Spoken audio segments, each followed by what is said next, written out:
Namaskar and welcome to NFL Masala. I'm your co-host Anant.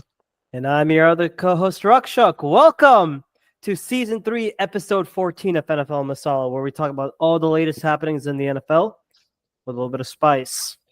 So today we are finally going to get to our first of 20 recap and preview episodes because week 1 is finally over. Week 2 is right upon us. We are recording on Wednesday.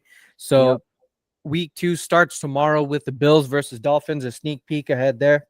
So we'll do a preview of week 1 after some Dhamakadar news. Recap of week 1 after some Dhamakadar news, and then preview week 2. Now, before we do that, today is Wednesday, September 11th.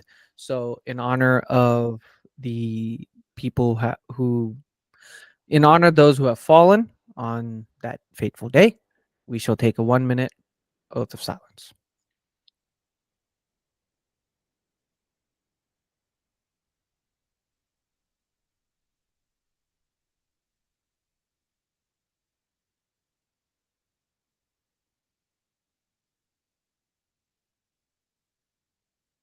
Alrighty.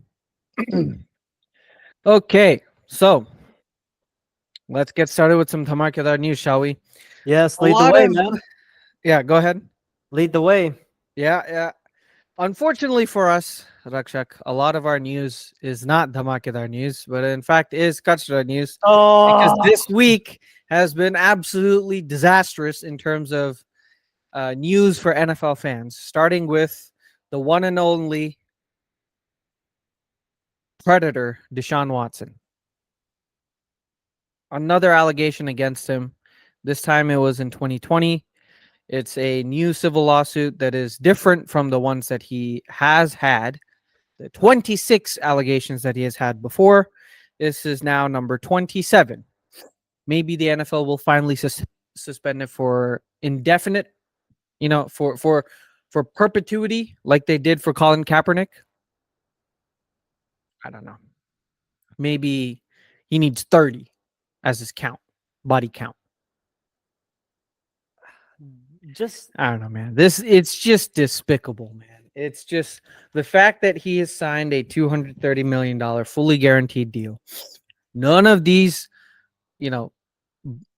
all three of these guys from the Browns organization, Andrew Berry, Jimmy Haslam, and Kevin Stefanski, should face penalties from the NFL side for letting this guy continue to exist as a quarterback for the NFL. And look, even if he was a good quarterback, like not even great, a good quarterback, Derek Carr level quarterback, in terms of a football aspect, it would have made sense to a little bit, to a certain degree, because this team is that good. This team is playoff caliber. It is Super Bowl caliber. It just needs a good enough quarterback. Unfortunately, they don't have that because, shocker, Deshaun Watson absolutely sucks at playing quarterback. No, what's the term that are now permanent third member? Mr. Abhishek Ramani says it. You go ahead. You know it.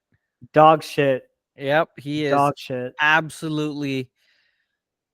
We can't have good things, apparently, man. You can't. We can't. As a Browns fan, you can't have good things. I mean, like overall, with like what's happening, like especially, I find out that my favorite band in the world, Linkin Park, they finally reunited. But guess what? There's a controversy with the singer, who apparently I found out she's a Scientologist. So I'm like, damn it. And the controversy behind it, yeah, I mean, y'all can Google that stuff up later, and then we get some news about Deshaun Watson. But that's not the only Kachara news that we get. That's not the only. Which the next one. Unfortunately, goodness, I'm already coughing because of this. Go ahead. We can't have nice things in the world, can nope. we? And this one, I really think this kind of triggered a lot of people. But like 100% for sure, this was on Sunday before the Dolphins-Jaguars game. Wide receiver Tyreek Hill was stopped by the cops for a traffic stop. He was speeding, yes, but Body 60 cam, miles per hour. yeah. But body cam of the cops showed them using excessive force, Mm-hmm. pushing him to the ground, kneeling his back, and he's saying, like, don't leave me, while Calais Campbell and Jono Smith are trying to support their guy. And even Mm-hmm. OBJ had to come in, and they had to call their agent Drew Rosenhaus in security. Like, it is so bad. 6 And officers were required. 6 officers. And then according to ESPN now, Tyreek Hill is now calling for that police officer to be fired following that now viral. And yes, he did get the citations after some time. And oh boy, and you know what? I thought this was really beautiful when Tyreek Hill scored that touchdown. Yes. That, Yes. you the know what? best- I am changing, and this is a spoiler. I am officially changing my NFL, and this is an early one. My Yeah. NFL Masala moment of the week. Yep. Tua's 80, and this is I'm playing spoiler on this one. That 80-yard bomb that Tua threw to Tyreek Hill for the touchdown. He walks up, pretends to be handcuffed by Jalen Waddle to showcase that. Filmed live, Miami Police. I want you to say and suck it. And It was in the literally like 2 hours before kickoff as well. in the version of WWE's legendary stable D Generation X, if you're not down with that, I got 2 words for you. Suck it. That's the cross shot. But anyway, Hill's attorney Julius Collins has released a statement on Hill's behalf on Tuesday night, demanding the immediate termination of the escalating officer who was placed on administrative duties. We all know how that's going to go on. And then, of course, the police union says, oh, no, he wasn't cooperating with that. I mean, we don't want to go too political, but yeah, Hill was speeding. You should have given him a ticket. That's pretty much it. But then we see excessive force being used. And you do it and you do it against a very famous NFL player. What's that? What was that one meme I remember seeing? You about to lose your job. You about to lose your job. Yes, I hope all of those officers lose their jobs. Yep. Yeah, they don't deserve to be on the force. If you're going to be arresting somebody for for speeding, like it wasn't a criminal offense either, and he just received a citation at the end. But yeah, it's very distinct. Like you said, we don't want to get too political because it is a very hot button controversial topic, but it is unacceptable that this sort of thing happens. And maybe this changes things, maybe it doesn't, but at least it brings a lot of awareness that this is still a pretty prevalent issue. And he just had tinted windows, so that's another thing that was going against him, was that he had tinted windows on his Corvette, and apparently he was refusing to lower his window after giving his driver's license and registration. So he was still cooperating, but he just refused to open his window. That's why they had to pull him out and arrest him or detain him. It's dumb.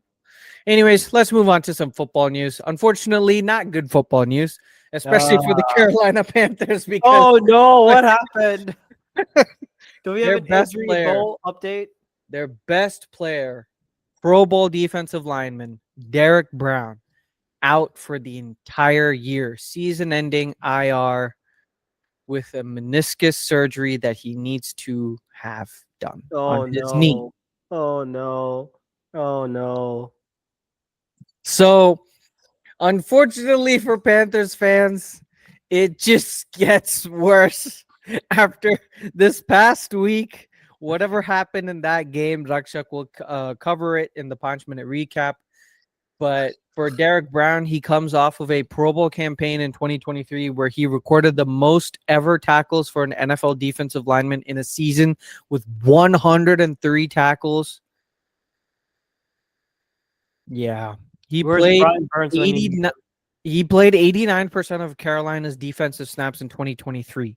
And accounted for 12% of the overall team's tackles. And he was second to Frankie Louvu, who's also gone. So the Panthers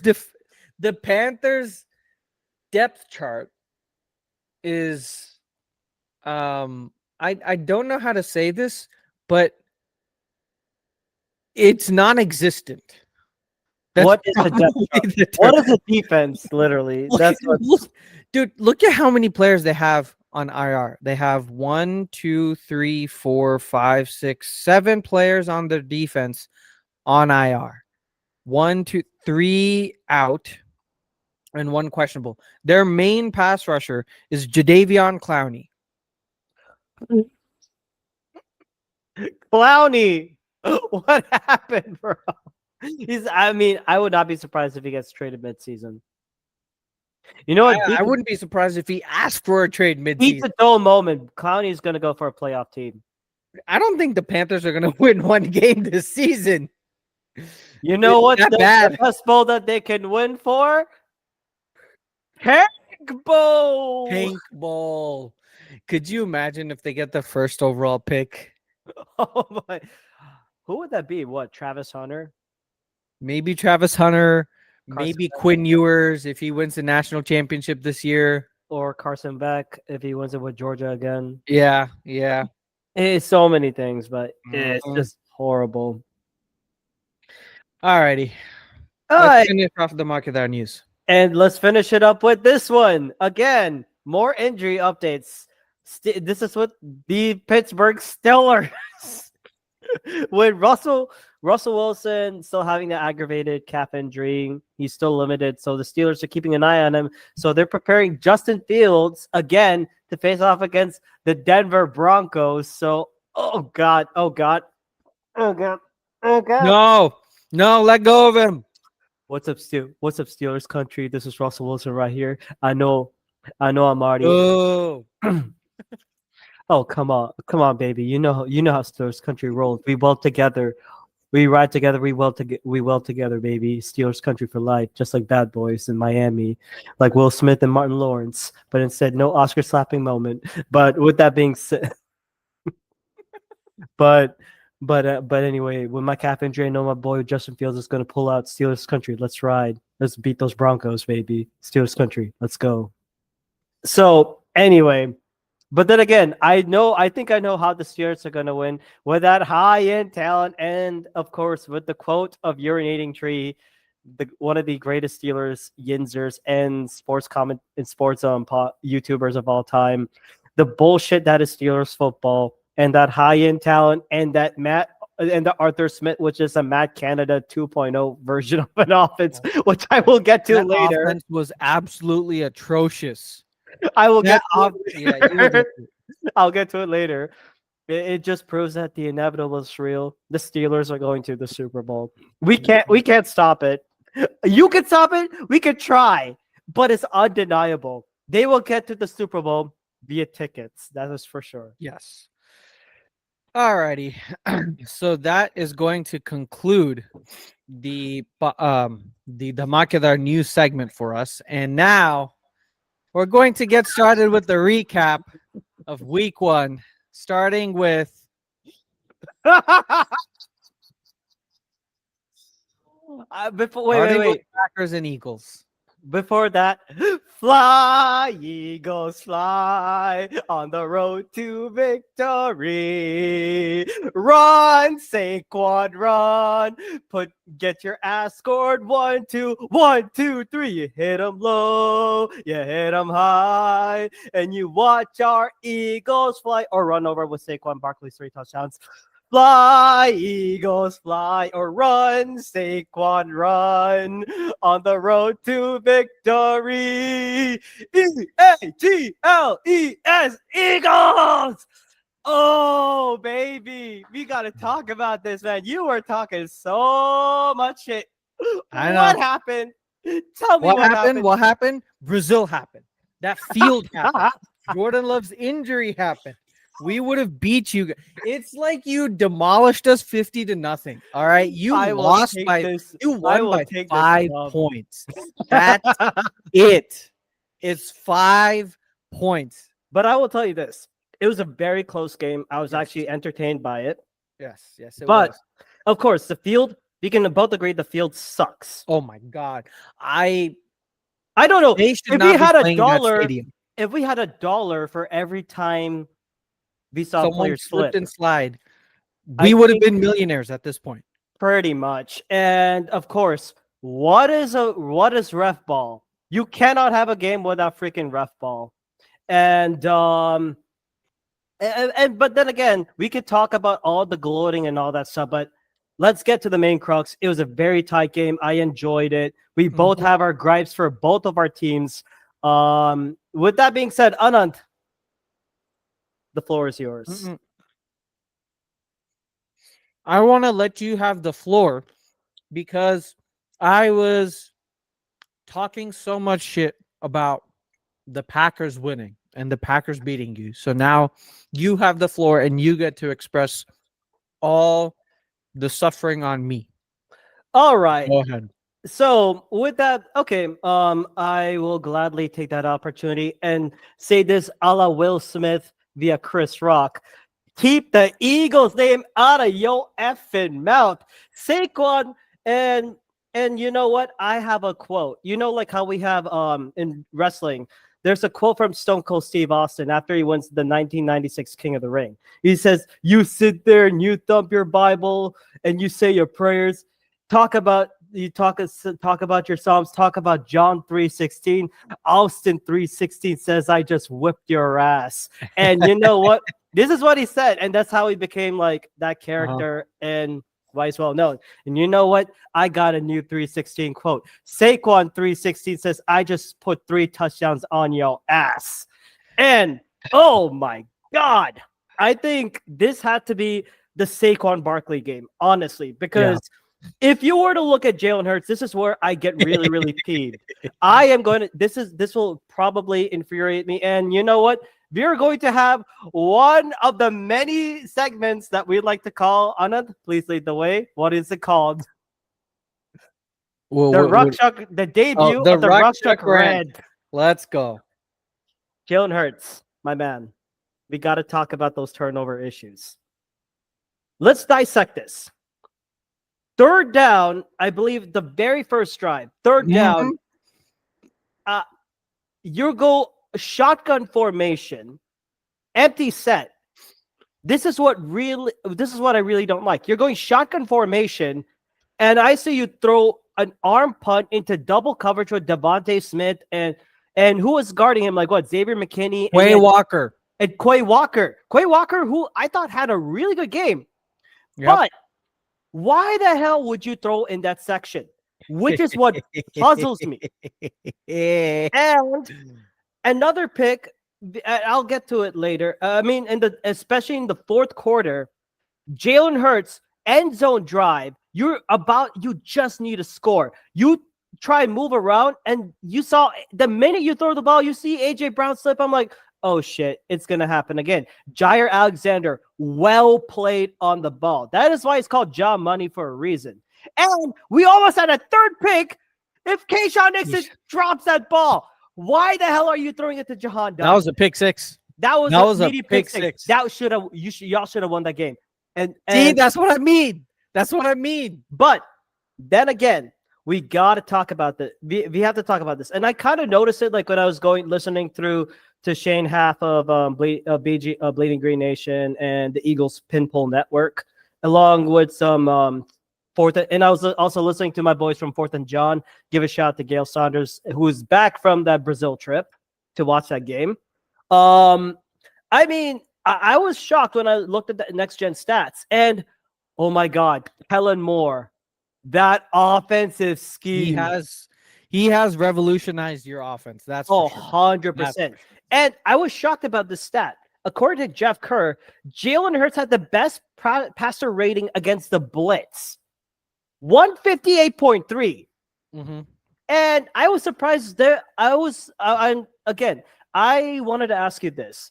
I saw a lot more five-man fronts and going and using straight up. I did not see any. I thought I saw cover. I thought I saw cover zero. I was expecting cover zero, which is what the actual tactic like to go up against Hurts, which he's never been able to beat. We only did it several times because I don't think he was comfortable enough to see us be that aggressive, but we were aggressive. I mean, we generated 3 turnovers, almost 4 Yeah. from our secondary. So And the second turnover, Cam Jurgens, this was a communication issue with Cam Jurgens, who is replacing Jason Kelsey. You just got to do it better with that. And of course, the tush push. Yeah, you're not going to get that. Yeah, with Jason Kelsey being gone, you got to execute that properly. that's exactly what I said. Remember what I said on the preview episode with Cozy Bryant. You guys will not be that successful on the tush push because Jason Kelsey is out. Look what happened. Look at the score, Look baby. what happened. Look at the score. Look what happened. Look, Mr. Jalen Hurts, 600-pound squat dude. He can't. He fumbled okay, it was a fumble on that tush push play. But I want to bring up some next gen stats. I thought this was very good, and when I saw pre snap motion, around like 48 out of 73 plays, that was their highest mark since 2020. Mm-hmm. And Jalen Hurts was a better passer when he was using motion. 15 for 21, 212 yards and 2 touchdowns. Without motion, we played a lot of man coverage, so you guys were able to exploit those matchups like AJ Brown and Devontae Smith specifically, especially on motion. Yeah, so that's kudos to you guys. That was a really good. I thought that was very good with that. And of course, without exactly. motion, and then the important part of your stat, right? Without motion, Hurts had those 2 interceptions, 5 of 13 for 66 yards. So that's exactly what the Packers defense excels in. Which is what really concerns me. In the second half, after using a lot of motion, I saw a lot of empty back sets. I didn't see motion. I'm like, and shotgun formation, I'm like, Jalen Hurts, what the hell are you doing? When you're using motion, you are perfect. When you're not, you're basically opening up your bakery for turnovers. Why the hell do you go away from something that makes it successful? This is why I really get frustrated with like the Sirianni and the Kellen Moore combo, but at least we're getting some things. And of course, the run game. Saquon Barkley, 24 carries, 109 yards, 2 tutties, and of course, did I see a wheel route that Jalen Hurts actually executed and threw well to Saquon? And using that and actually landing inbounds. We'll get to Isaiah Likely. And I was yelling, this is how you catch a pass, Isaiah Likely. Oh my God. And then I mean, it was very, very good. I really liked Saquon Barkley going at it. And then, of course, we got to talk about 2 boys, Mr. AJ Mother effing Brown, who cooked John Pennies when John Pennies was going up against AJ Brown. 6 targets, 4 receptions, 108 yards, 1 touchdown. I mean, he went past that guy on that beautiful fade route. And of course, I thought, like, other than AJ Brown having a big game, I thought my bet, other than if I had a second offensive MVP, I'm almost done wrapping up with my part. Devontae Smith was my MVP, my second MVP of this game. Other than Saquon, it was Devontae Smith. Of course, he had 7 catches, 84 receptions. But goodness gracious, that very last drive, which took almost half of the clock in the fourth quarter, Devontae Smith, 2 crucial first down conversions. This man cannot be stopped. You can't stop the man. Hell, he cooked Stokes like he did back in Alabama versus Georgia. Boy, Stokes. Yeah, Eric Stokes. Okay, Eric I'll talk to you about Eric Stokes in a little bit. And of course, and I mean, again, I have to give a special shout out to the New York Giants. Please let me know where and when to send you a cheap gift basket. I mean, and of course, Cam Jurgens settled during the game, and I was very shocked. Mekhi Becton surprised me on that offensive line, especially with the pass protection and the run blocking. And of course, let me do quick on defense. Zach Bond, I did not expect a big game from him. He was good. 15 tackles, 2 sacks. One sack being negated for a stupid penalty by Jalen Carter. You got to do better than that. 2 QB hits, 1 tackle for loss. I mean, with the Eagles turning over 3 times, I thought the biggest difference by Vic Fangio was that defense holding the Packers to 3 field goals. And oh, look where he's left off, man. And of course, the Packers red zone was 1 for 4. And we got to talk about a special member. Yeah, I was just turning on my fan. Yeah, and with that, I think you're gonna love this fan. Apparently, we've nicknamed this guy the Ghost. Apparently, I don't like nicknames. God, that's just a Reed nonsensical nickname. Again. He doesn't deserve nothing.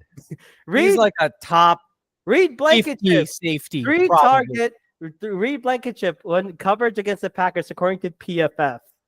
3 targets, 2 receptions, 5 yards, 1 interception, 84.8 passer rating.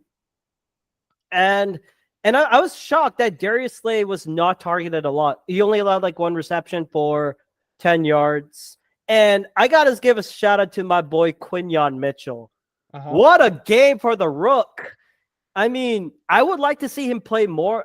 He was very comfortable on the outside when I heard that Isaiah Rodgers was being out. And I was shocked that Devin White was out for that game. So Nakobe Dean, he had a big hit on that 3rd down play, but you got to make that catch for that pick 6. That would have ended that game. You got to make that catch before you try and attempt to play. But I was honestly shocked that Vic Fangio stuck with more cover 3 instead of that traditional Tampa 2 like look. And I'm guessing it was because of the field and the play conditions. And again, I was very upset with not seeing any pass rush developed by that 4-man, 5-man run. Where the hell are my edge rushers? Bryce Huff. Yeah, where the hell was Nolan Smith? I mean, yeah, Jalen Carter got a little bit, Jordan Davis, but hell, Moro Jomo did a better job in that game. So I'll give one time, hook him. One time. And I mean, I love Quinyon Mitchell, but I love that confidence. I love that swagger, but bro, watch yourself. That's all I can say. And I wish I could have saw it a little bit more of Cooper DeJean, but I mean, and then of course, like you let the run game get past you in the second half, especially with Josh Jacobs. I think he ran for like nearly 75 yards of rushing. 84 yards. 84 yards of rushing. And putting Avonte Maddox on slot, what the hell was that play calling? You allowed Jaden Reed to cook that defense like an oversized thing. I mean, Thanksgiving came early for Jaden Reed.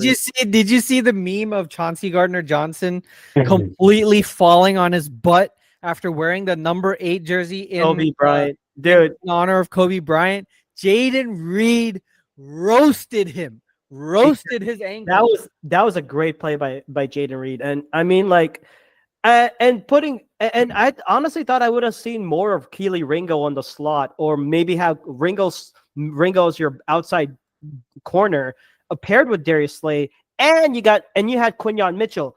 I thought it would have been that kind of matchup, but I mean, you held them to at least 29 points. I was happy with the offense, dealing with 3 turnovers, but putting in 34 points. I'm happy, but a lot of cleanup to do. You got to play your starters in the preseason. I don't care what it is. It's mandatory that you got to do that. And I agree with you on that. I think both of our teams suffered from the field being atrocious, so that actually led to a lot of slip-ups, especially from the defensive players when pursuing offensive targets, right? Yeah.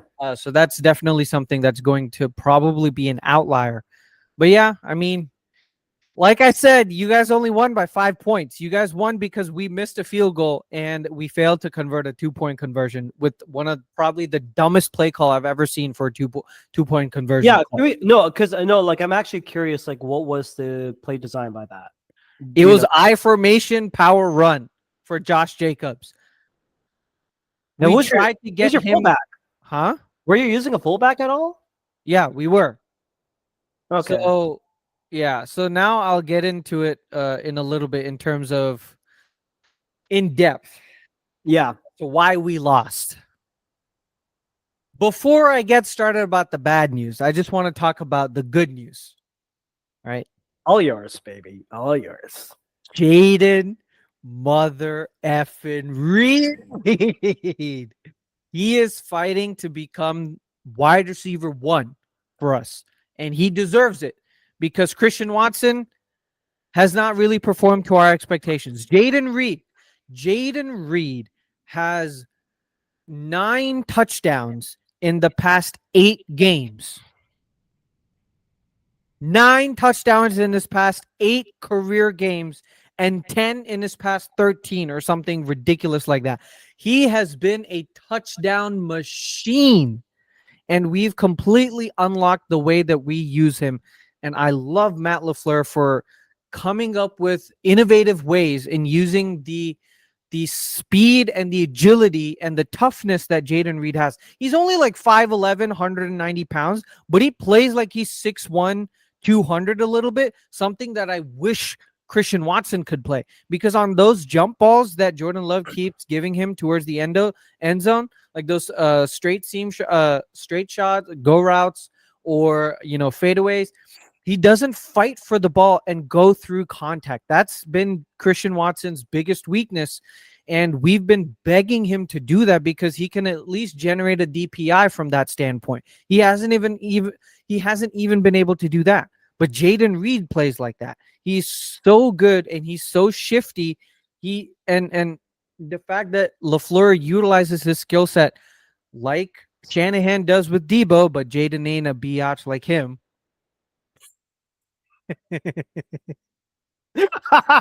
Isn't that always something you say? Oh, Mr. Debo, no, more like Biatch Samuel. Exactly.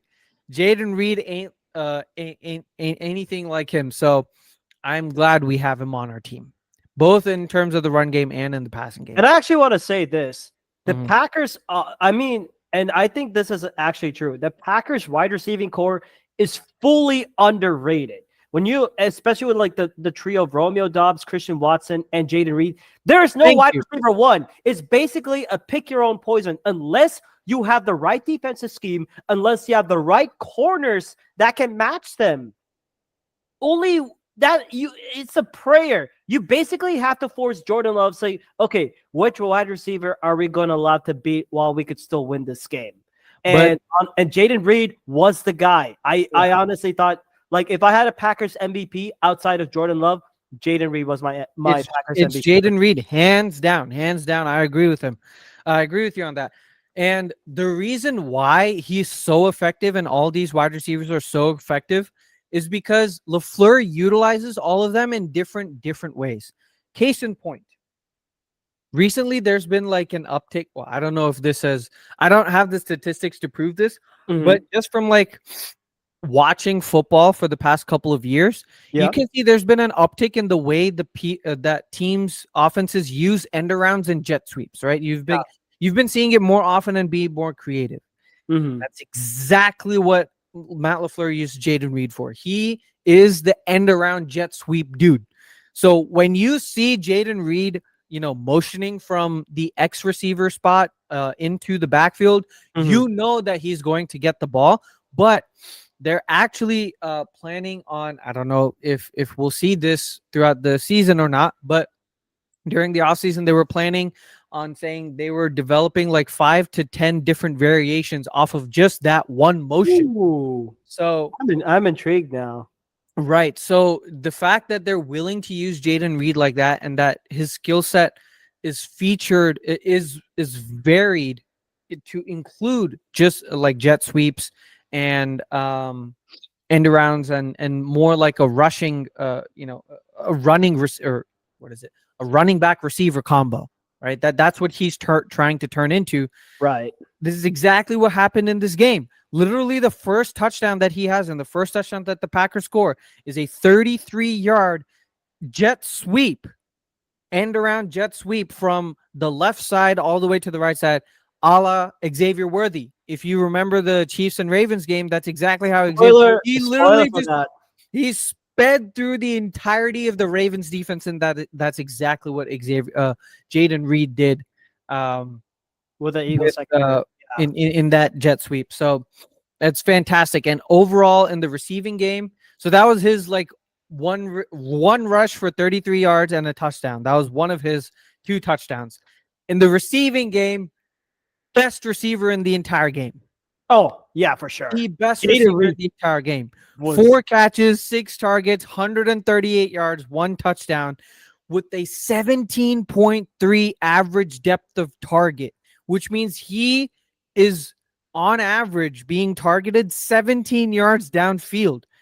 that just goes to show and indicate that he's being used mostly as a deep threat, which is very surprising because he's a slot receiver. His primary role is from the slot receiver standpoint, but he plays from the X position. He plays from the Y position as well. And now he's being used more like a deep threat. This is exciting news for us. He also had 20.8 yards before contact per route. So again, Eagles. It's insane. Another gripe from my Eagles defense. You gotta learn how to. You gotta tackle better. And Fangio, and knowing Vic Fangio, he's not like, if you put him in a press conference, Fangio's like, no, we sucked. We're gonna go bat. He's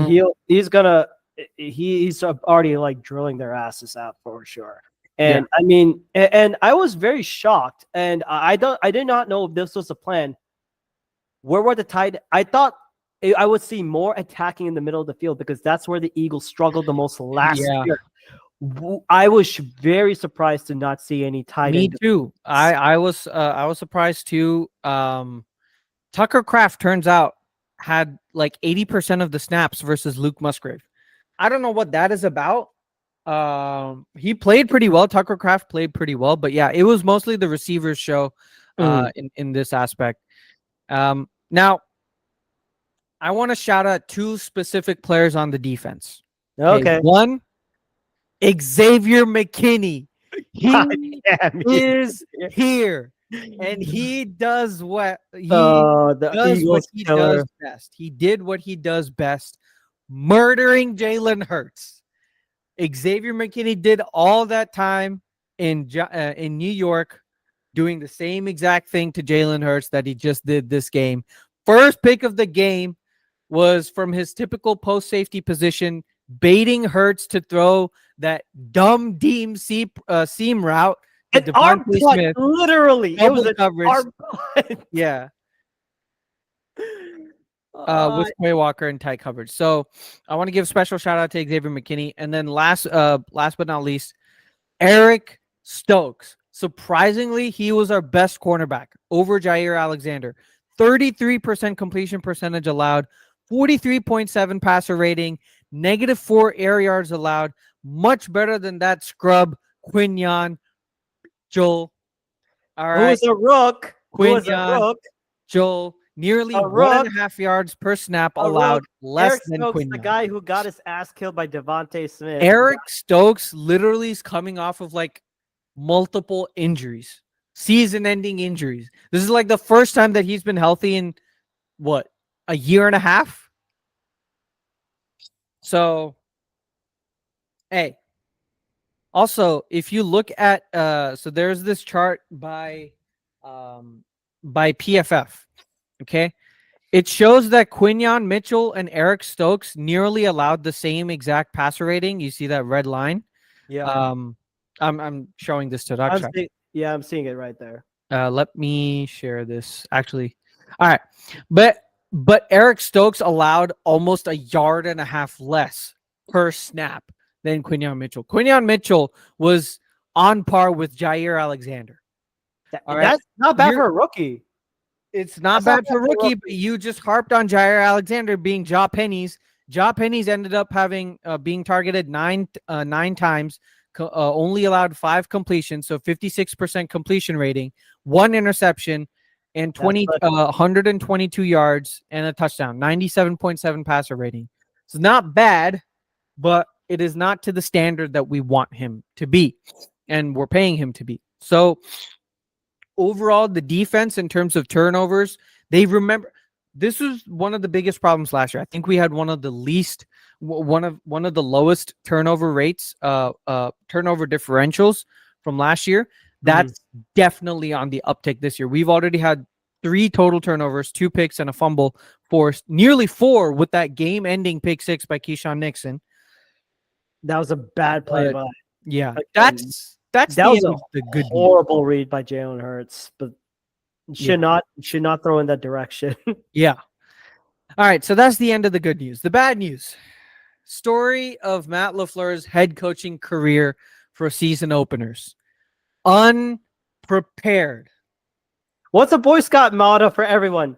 Be prepared. Be prepared. That's the opposite of Matt LaFleur in season openers and after No, bye there are week. two versions. Is be prepared or be the Packers.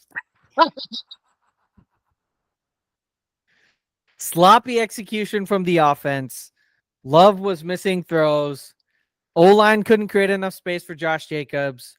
Wide receivers were dropping catches. And this is the toughest part for me. I was on the Dontavion Wicks hype train the entire summer. He had 3 targets. He dropped 2 balls. He has got to be better because we know from like internally, we know that he's really good and that he could compete and become a wide receiver 1. He just needs to be very consistent. He just needs to be consistent on the field. Incompetence in the red zone in terms of both play calling and execution, and no pass rush. The same issue that you had, no pass rush, only 23% pressure rate and 2 sacks was generated. Where were Lucas Van Ness and Edgerrin Cooper? Lucas Van Ness only played 19 snaps on the entire game.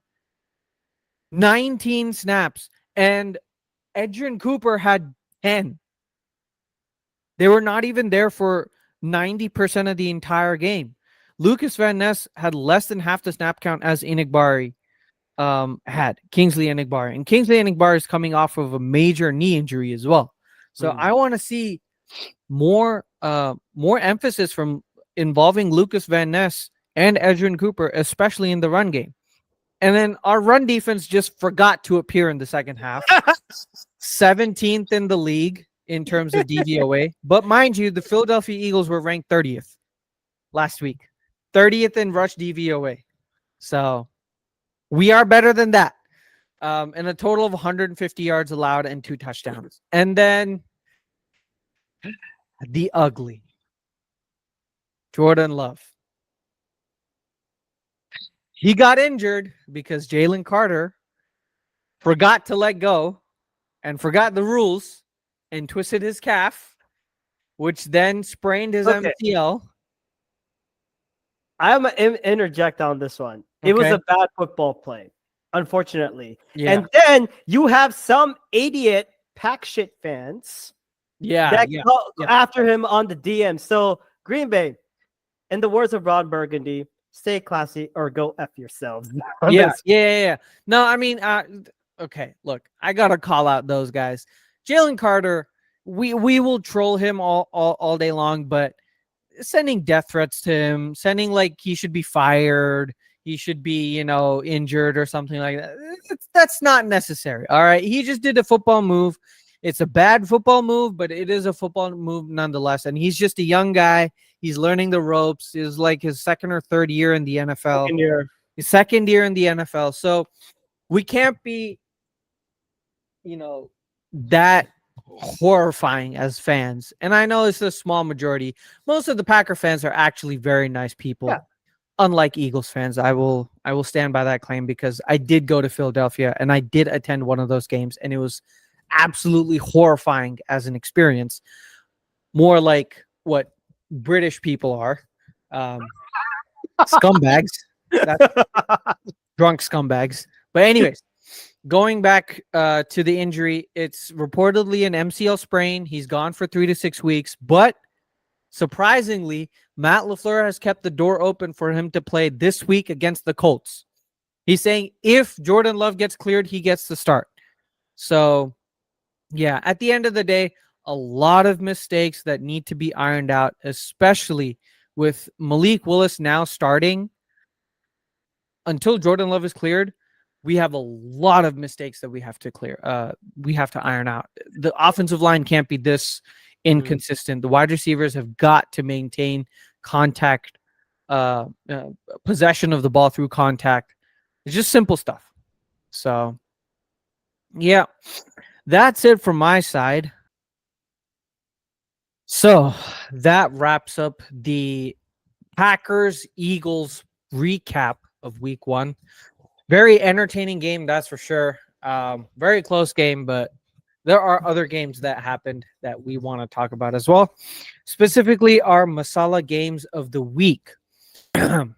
So for my Masala game of the week, I had Texans versus Colts, and I had also predicted that the Texans were going to win in a close game, and a close game it was. Colts almost had the victory, and I am so excited because a new AFC South rivalry has been ignited by CJ Stroud and AR-15 or Anthony Richardson, and both of them are him. They are him. That is for certain. Starting with the Colts, they were so close. Oh man. They were so close to dethrone the Texans, and that would have been a fantastic moment if they were able to do that and be the top dogs in the division at least temporarily. But they have several things going against them from beating the Texans at least this year, just because of the way that the Texans performed and some of the deficiencies that the Colts have. Starting with Anthony Richardson. Okay. If his accuracy was at least 70% of his deep ball power, he would be like the best quarterback in the league. All right. They would have won this game by 2 scores because there were 3 missed deep catches to Adonai Mitchell that were away from Adonai about 1.5 yards ish each. So about like 3 to 4 feet each. And yeah, that's a lot for NFL standards, even for college football standards. Missing a receiver, a wide open receiver by 3 to 4 feet is still pretty bad. So that is definitely something that needs to be worked on by Shane Steichen and AR-15 because they had this game. They had this game. If he had made those throws and made those been accurate with them, AR-15 Adonai Mitchell would have not had 4 for 13 or some ridiculous stat line like that. He would have had like 6 for 90, 6 for 100 for at least 2 or 3 touchdowns. But that being said, he can hurl it. All right. That monster of a touchdown pass that he threw to Alec Pierce, when it was launched, it went out of the TV frame. Like, you have to switch it to the all 22 film to actually see the full ball in the arc. Oh my dude, that was like one of the best throws I've ever seen in that game. Right? And according to Next Gen Stats, it was one of the best, longest throws that they've tracked since 2016. Third longest throw in terms of air yards, 65.3 yards in the air. Ooh, And this was damn. Anthony Richardson off the ground. He didn't even have a solid platform. He did what Aaron Rodgers does, where he just rotated his core. He generated so much torque with his core and just launched it with his arm with 2 defenders ready to crash him.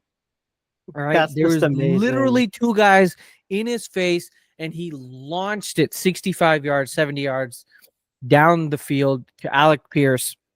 That was one of that. He did that 2 other times. Out of his 9 completions, out of 19 attempts, 6 of them were for 20 or more yards. 3 of them were 50 or more. It just goes to show he's the definition of boom or bust. But it is so exciting. It is so exciting to watch it. But can I say this? Yeah. Having an offense put up 27 points against an emerging Texans defense, that's pretty damn good. That's what I'm saying. And this game 1. This is where Shane Steichen comes in, dude. This is the genius of his offensive scheme. You saw with Jalen Hurts. I think, and the way that his usage in the run game was used as well. I think AR-15 had 4 for 53 yards, 4 rush attempts for 53 yards, or like 43 yards or something, and a touchdown. So he was used quite heavily in the run game, along with his scrambles by Shane Steichen. And his usage mixed in with Jonathan Taylor reminds me a lot of that Jalen Hurts power RPO style run game that was used, that was successful in 2022 when you guys went to the Super Bowl, right? Right.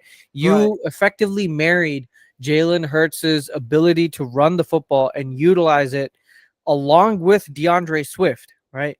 It In the was, Super Bowl, yeah, the Super Bowl run. Was that DeAndre that Swift was or Miles Miles Sanders? Yeah, Sanders. Miles Sanders. There we go. He had like and it was that one of Miles Sanders' best season when he had like 1,000 rushing yards. Exactly. So that's what I'm talking about. So that's where Shane Steichen comes in. If he can replicate that sort of a success with AR-15, then AR-15 is going to be better than Jalen Hurts. That's for sure, because he has the better arm and a similar running ability, probably equal to Jalen Hurts. Well, I So mean, I'll see. I'll see and be the judge of that later. But yeah, I think yeah, no, he is. But Anthony Richardson is on that trajectory for yeah. sure. He's definitely on that trajectory. And he's only played 17 games in his entire career, starting from high school through college, through the NFL. He's had like 5 NFL games, and people are already calling him a bust because he has like less than 50% accuracy. That's definitely something that can be worked on, but he's shown more flashes than what would be Fails. warranted as a bust. So Yeah. he still has like, let's see him throughout the entire season. If he can improve his accuracy to be like around 60%, then I think that that's passable. They can definitely make a run for the division with the Texans, True. because the Colts defense has a strong pass rush, How did 34% Leatu pressure Lat? rate. I didn't mean to interrupt, but how did Leatu Latu look? He was he was powerful. He was very Oh, powerful. So I'm excited to see his progression as well. His pairing with DeForest Buckner is what allowed them to get 4 sacks, 4 QB hits, 34% pressure rate. But they got shredded by Joe Mixon in their run defense, and that's something that they have to look at, because their linebacking core is not exactly the best. mhm. And Joe Mixon went for 150 plus yards, 1 touchdown, and it showed 32nd in rush DVOA last week by Indianapolis. So defensively speaking, like you mentioned with the Texans, they're not there yet. They need one more year of strong free agency and a strong draft and investing in the defense before, competing with the division leaders in the Texans. Speaking of the Texans, they look fantastic. They look every bit the Super Bowl hyped, Super Bowl caliber team that has been anointed to them this offseason. Nico Collins is a top 10 receiver. There's no doubt about it. Joe Mixon looks like his 2021 version when the Bengals went to the Super Bowl. CJ Stroud, he's him. He throws a 4th and 3 conversion. Like he completes a 10-yard pass on 4th and 3 from his knees. The Strouds do accept this. The Strouds are here. He threw across his body after rolling right with pressure in his face to an open Nico Collins, 12 yards down the field, literally across his body like this. It's insane. Just And insane, man. and like you mentioned, this D line, it is feisty. 21% pressure rate, 2 sacks, an interception that was forced from Anthony Richardson, and 21st in rush DVOA. So they look like the second best team in the AFC after the Chiefs. And I'm excited to see what they can offer in the playoffs. Can they actually beat the Chiefs?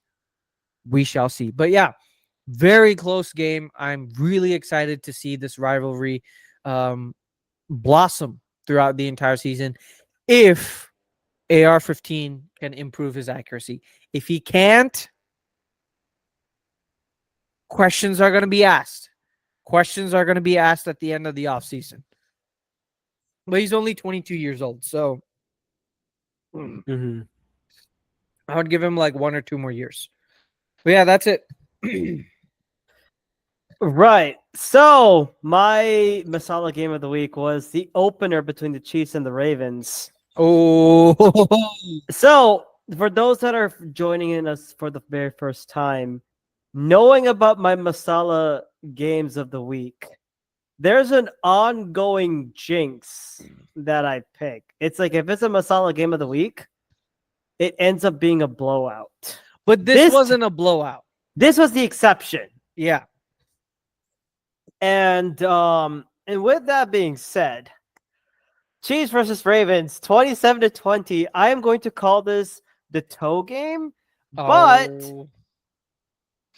I mean, if you wanted to summarize this game in one sentence, Only toe game. not toe game, but tweet, illegal formation, insert Ravens offensive number, 5-yard penalty, still blank down. You know, there's a stat that I read in the Ravens game, 5 illegal formation flags throughout the entire rest of the weekend, half a flag per game on average Good for Lord. illegal formation specifically. It's rigged, man. That's the definition of ref ball. They It was wanted the Chiefs to win. It was ref ball. It was a complete ref ball game, but also the toe game. But then again, I have to put some blame on the Ravens. But first of all, let's look at the Chiefs offense. Mahomes does Mahomes thing. See a regular season. From what we've understood as two well-known scientists, we've analyzed there are two phases of Patrick Mahomes. There is regular season Mahomes where he does enough to win the division and get to the playoffs. Mm-hmm. Then there's playoff Mahomes where he says, "Oh, screw this. I will go ham and carry my team regardless of how many weapons or regardless if Travis Kelce is there or not." And we saw it. 18 for 26, 279 yards of passing, 1 touchdown, 1 interception. And honestly, and this was a very, very interesting stat. I was looking at this from Pro Football Reference or PFR. And if you were to look at rushing yards, I felt as if how do I put it? I felt that the Chiefs rushed for more yards. There were times in the game when you were watching the Kansas City methodically drive. I honestly thought like, oh my God, they're rushing with Pacheco. You see Pacheco running for 45 yards in total. I'm like, what the hell is this? And then we realize it's a short passing game attacking the middle of the field, which Mahomes has been doing surgically. He doesn't care if you have Trenton. I mean, not having Patrick Queen next to Roquan Smith did provide a difference. You're putting in a I want to say a rookie or a second. I believe a rookie, Trenton Simpson, linebacker, I believe from Syracuse or Illinois. And I'm looking at this advanced defensive stat. Trent Simpson, he nearly allowed a 75% completion. And Roquan Smith, yes, he did allow like 85% of completion, but he did grab a nice interception. Mm-hmm. But, and then, of course, no matter how much the Ravens brought pressure, you saw Mahomes do the same shit that he always does. Roll right, roll left, use his legs to escape. Like, yeah, it's unfair, man. I don't even want to talk about stats because, like, no, I mean, even if you had Justin Nnamdi Madubuike, he just changed his first name for something, but it's fine. But with Justin Madubuike, he only had like half a sack, and the only one who got to the QB was David Ojabo. So welcome back after that recovery. Of one of the edge rushers for the Ravens defense. And if you wanted to, and another thing is like what I thought was a little bit troubling is I thought like my boy Kyle Hamilton would have himself one of those games. He did allow one completion out of one target, but it was for that 33-yard catch. And unfortunately, we got to talk about the elephant in the room. And I'm looking at you Buffalo fans. Yep. I'm looking at the Bills organization for being the most ineptitude franchise ever. How the I'm sorry, I had to curse in this one, but pardon my French or pardon my thumber. How the fuck do you skip out Xavier Worthy, who is available, and you give him to the Chiefs? Mm-hmm. And I mean, yeah, Xavier Worthy provides you that big threat. And guess what? You know who got the most targets? Rashee Rice was literally everywhere. And if you want to talk about Rashee Rice, 7 receptions, 103 yards of receiving. I'm upset. Travis Kelce didn't even have a game. Where the hell was he until the very end? And I mean, and of course, like Pacheco did what he needed to do, like especially when it's third and short, second and short, power run, or just keep on churning. And then, of course, the short passing game when you're using screens. Noah Gray had himself some good targets. Xavier Worthy, of course, 2 receptions, 47 yards, 1 touchdown. Then he also ran on that beautiful jet sweep touchdown on the very first Kansas City play. When I saw that, and all those Ravens defense, they ran the same jet sweep in like 2 different motions for Travis Kelce, 2 different routes. It's unbelievable the amount of creativity that comes out of that offensive unit. You know what's even more stupid, bro? Dude, they didn't even get to use Miko Hardman in that game. Juju Smith-Schuster, Hollywood Brown, he's still not there. Samaje Perine, Buffalo. Damn you, Bills. First Mahomes, now Xavier Worthy. Yeah, and I mean, did you recognize that Ravens defense like whatsoever? Like, I don't know what kind of coverage that they were running, but it was a mix between different coverages, but I don't know, honestly. It just didn't look like Mike McDonald's defense. It's not that Mike McDonald. It definitely wasn't the Mike McDonald type of defense that we usually see. And I mean, and if you want to talk about the Ravens offense, bro, do not get me started on the Ravens offense. Yeah. Yes, Lamar Jackson, I don't know. And this is a next gen stats. I think this is per the entire. Yes, I get this Ravens offense is not making me speak.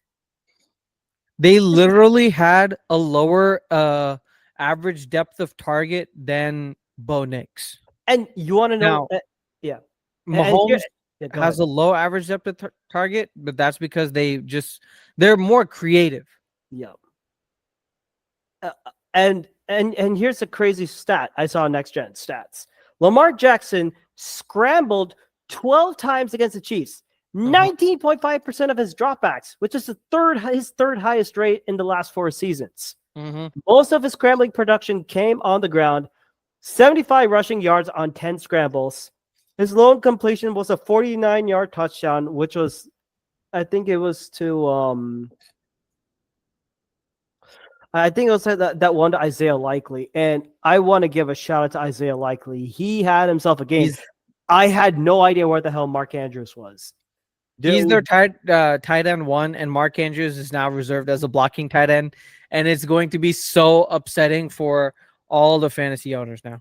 I mean, if you want to talk about how good Likely was, man, 9 receptions, 12 targets, 111 yards. The next available was Zay Flowers with 37.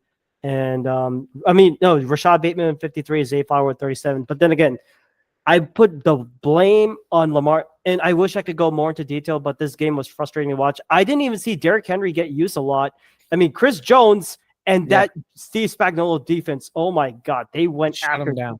They shut that run game down after allowing that 1 rushing touchdown. But I want to talk about the last drive. And I think this will be the entire summation of Ravens when they. So 1 minute left, nearly a minute left.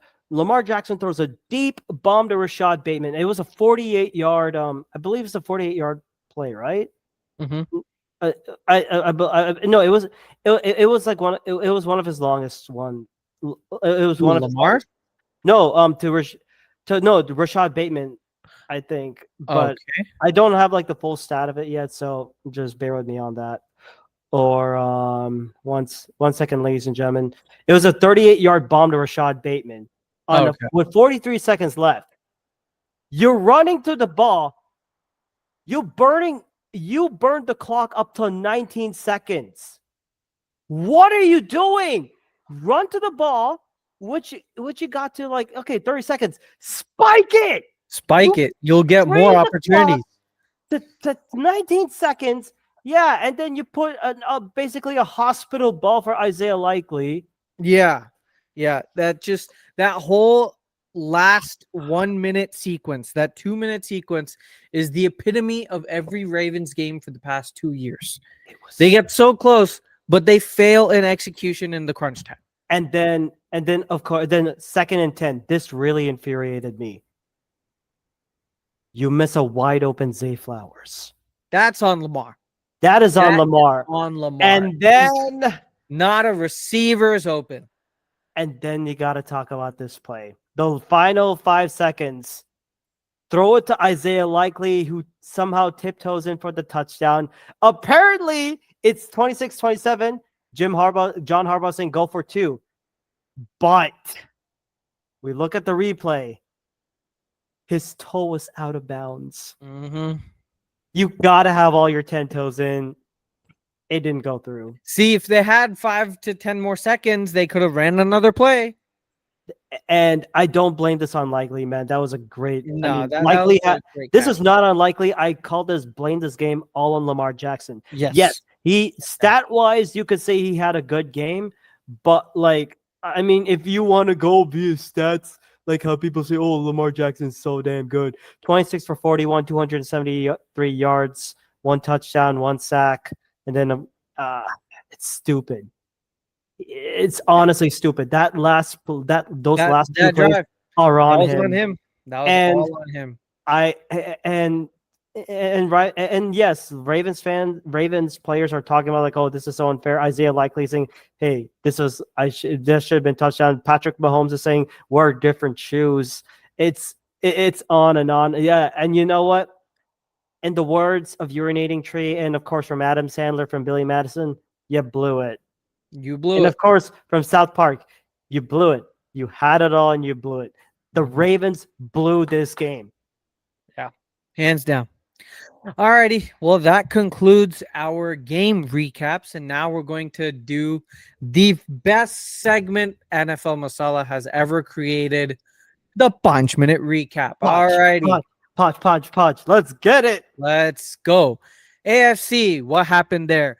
Patriots versus Bengals. Patriots win 16-10 in Cincinnati. The Bungles have bungled again. Now, the new excuse is, well, we don't have all the wide receivers.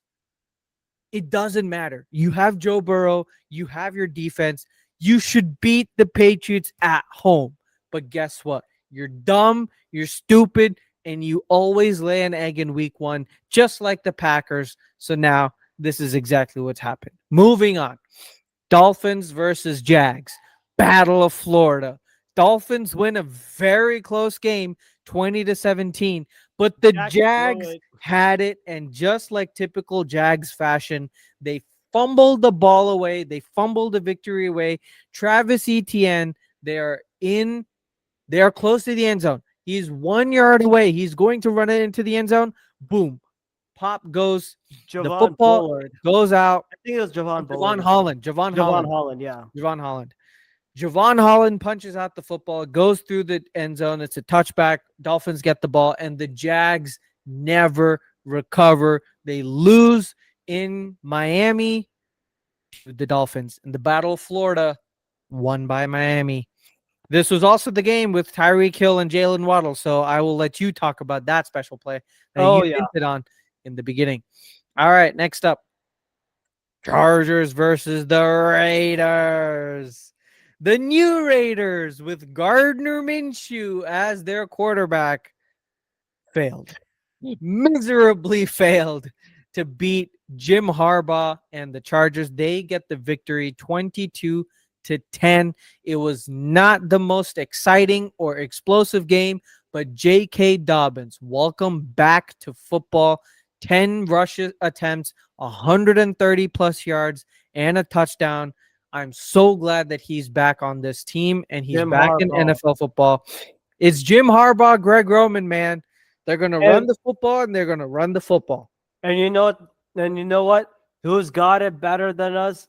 Nobody. Nope. No one. So Chargers on their way to possibly look for a playoff berth. I don't know. We'll see. We'll see. The season is long, so we shall see.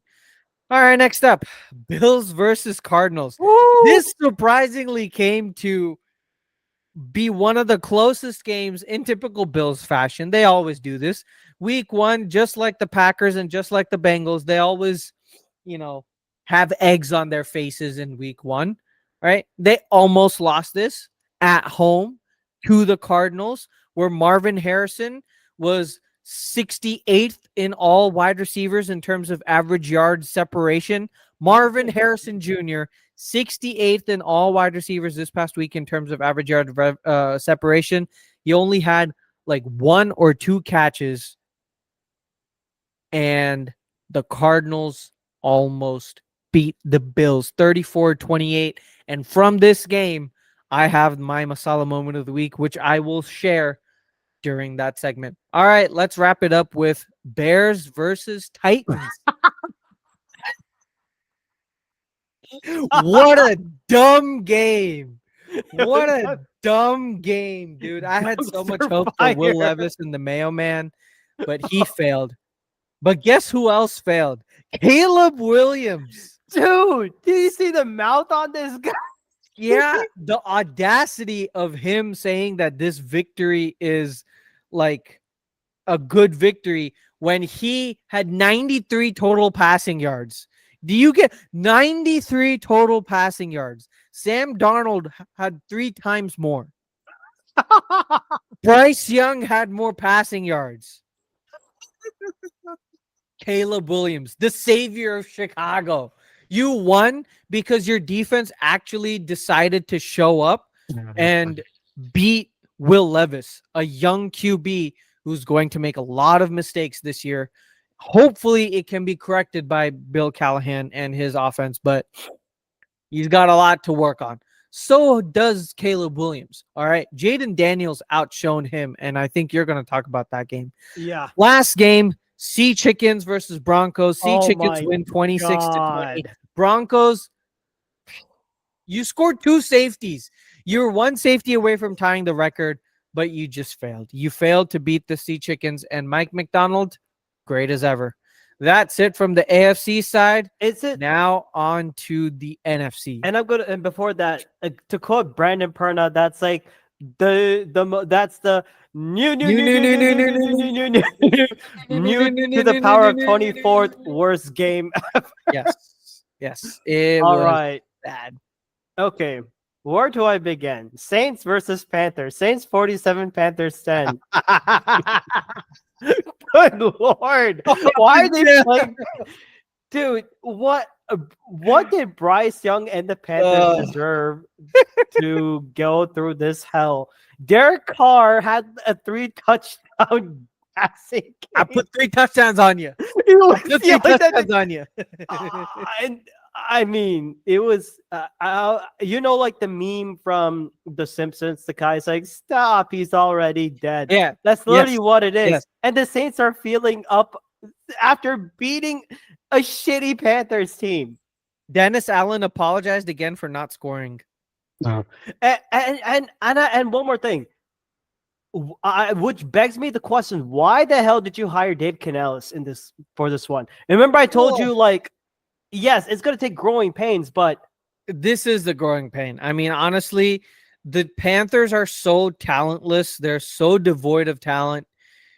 It's going to be like this for the entire season, and I don't think they win another game. All right, and next one. Oh, this is going to be funny. The Vikings versus the Giants. Oh, Giants. You want to talk about it? Do you really want to talk about it? Sam Darnold literally had himself like a he played like Joe Montana. I think there was one point in the game where he was 10 for 10. Yeah. He was nearly See, Garv and I called it. We called it. Sam Darnold can be an efficient passer in Kevin O'Connell's game. Yes, they're facing the Giants defense, but still, he made some really good moves in the pocket, and he had some really nice completions. Justin his deep passes to Justin Jefferson, those were money balls. The only good start was Malik Neighbors, 5 receptions for 66 yards. He really wants to get out of. He wants to get out already. I don't blame you, man. I don't blame you. Bucks versus. Wait. Do you know a stat for Daniel Jones?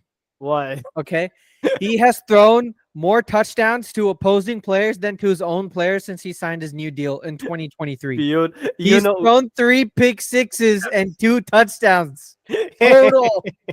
You want to know what's even more funnier? Saquon Barkley scored more points than the entire Giants offense.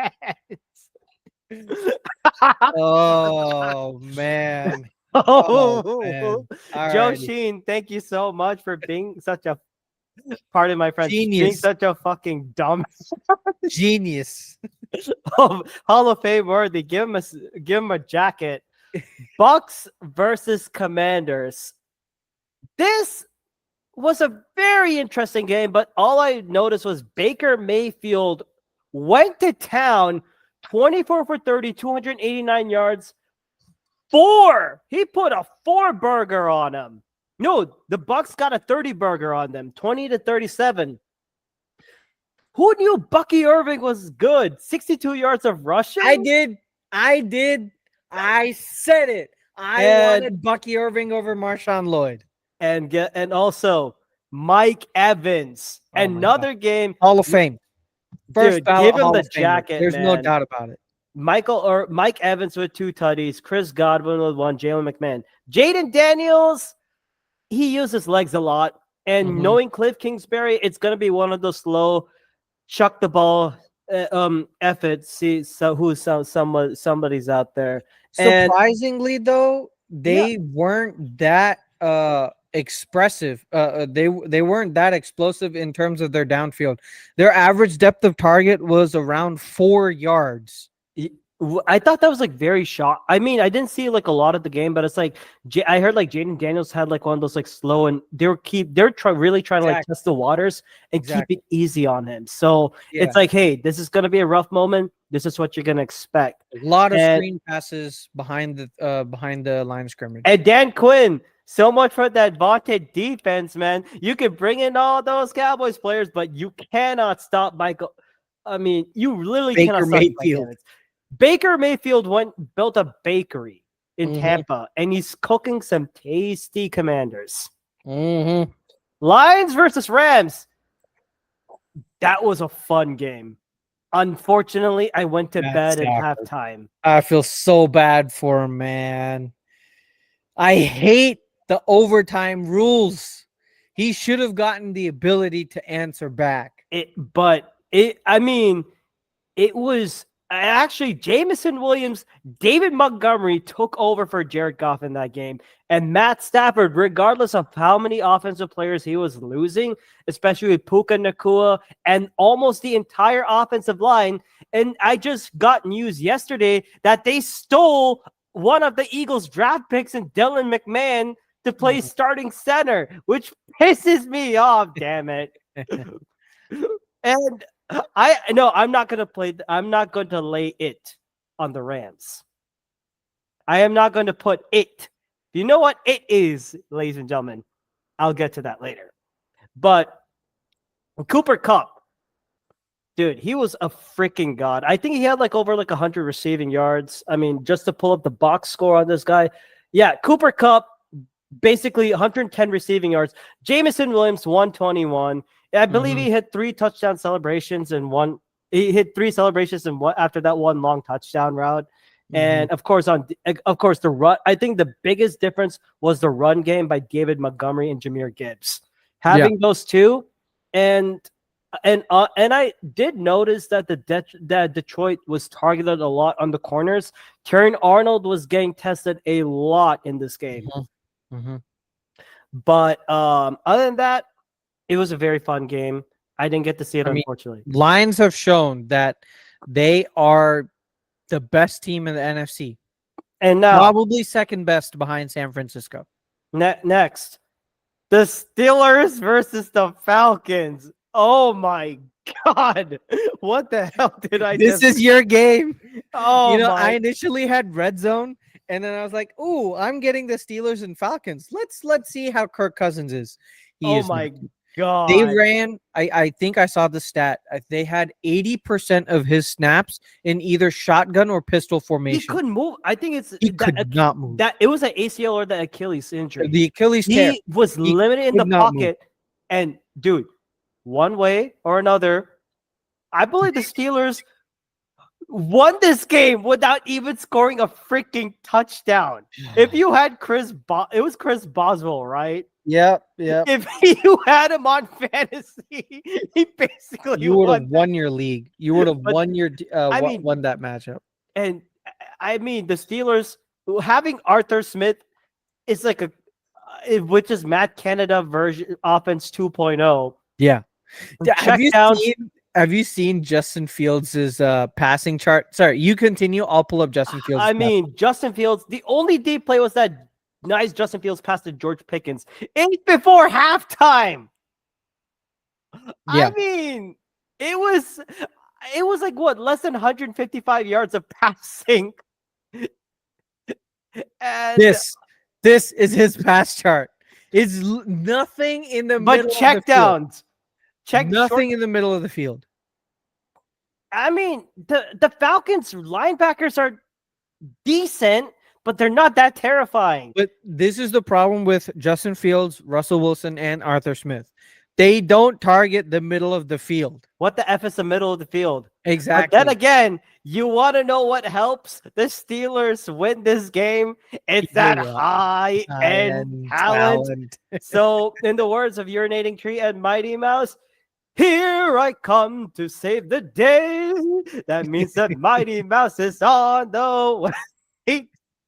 Good Lord. And it was a dumpster fire. I mean, Kyle Pitts had some good targets, and TJ Watt was literally everywhere. 4 total tackles, 2 solos, 1 sack, 2 tackles for loss, 3 QB hits. He was literally everywhere. And this all proves that the Steelers are going to the Super Bowl. If they're somehow pulling bullshit wins like this, we're going to be facing the inevitable. If the Steelers make it to the Super Bowl, I'm going to be in hell. I'm going to be laughing my ass off. Next, Cowboys versus Browns, 33-17. But the score doesn't reflect it. I don't know what I saw, but hey, Dak got his big contract. And he did what he needed to do. He was able to move around the pocket to prevent Myles Garrett from chasing after him. And yes, Deshaun Watson is horrible. What the hell is he doing on a football field in this game? Yes, you entered the game with 2 new rookie tackles. But did you think of a game plan to go up against Micah effing Parsons? And yes, I understand that you were without Nick Chubb, but work your offensive genius, Kevin Stefanski. What the hell was this shit? How I hit myself. Are you okay? Are you okay? Oh no, it's the Browns putting It's our whole Browns curse is even affecting you. Damn, it's the Browns curse is even affecting you. Yeah, and now yes, the Cowboys are now filled with this false hope that they'll. It's another false hope for the Cowboys. And then next we got the Niners versus the Jets, 32-19. Hey, Aaron Rodgers lasted more than 5 snaps in this Monday Night Football game. But I think with CMC being out, we got one new name now to worry about. Jordan Mason. Hell of a game from him.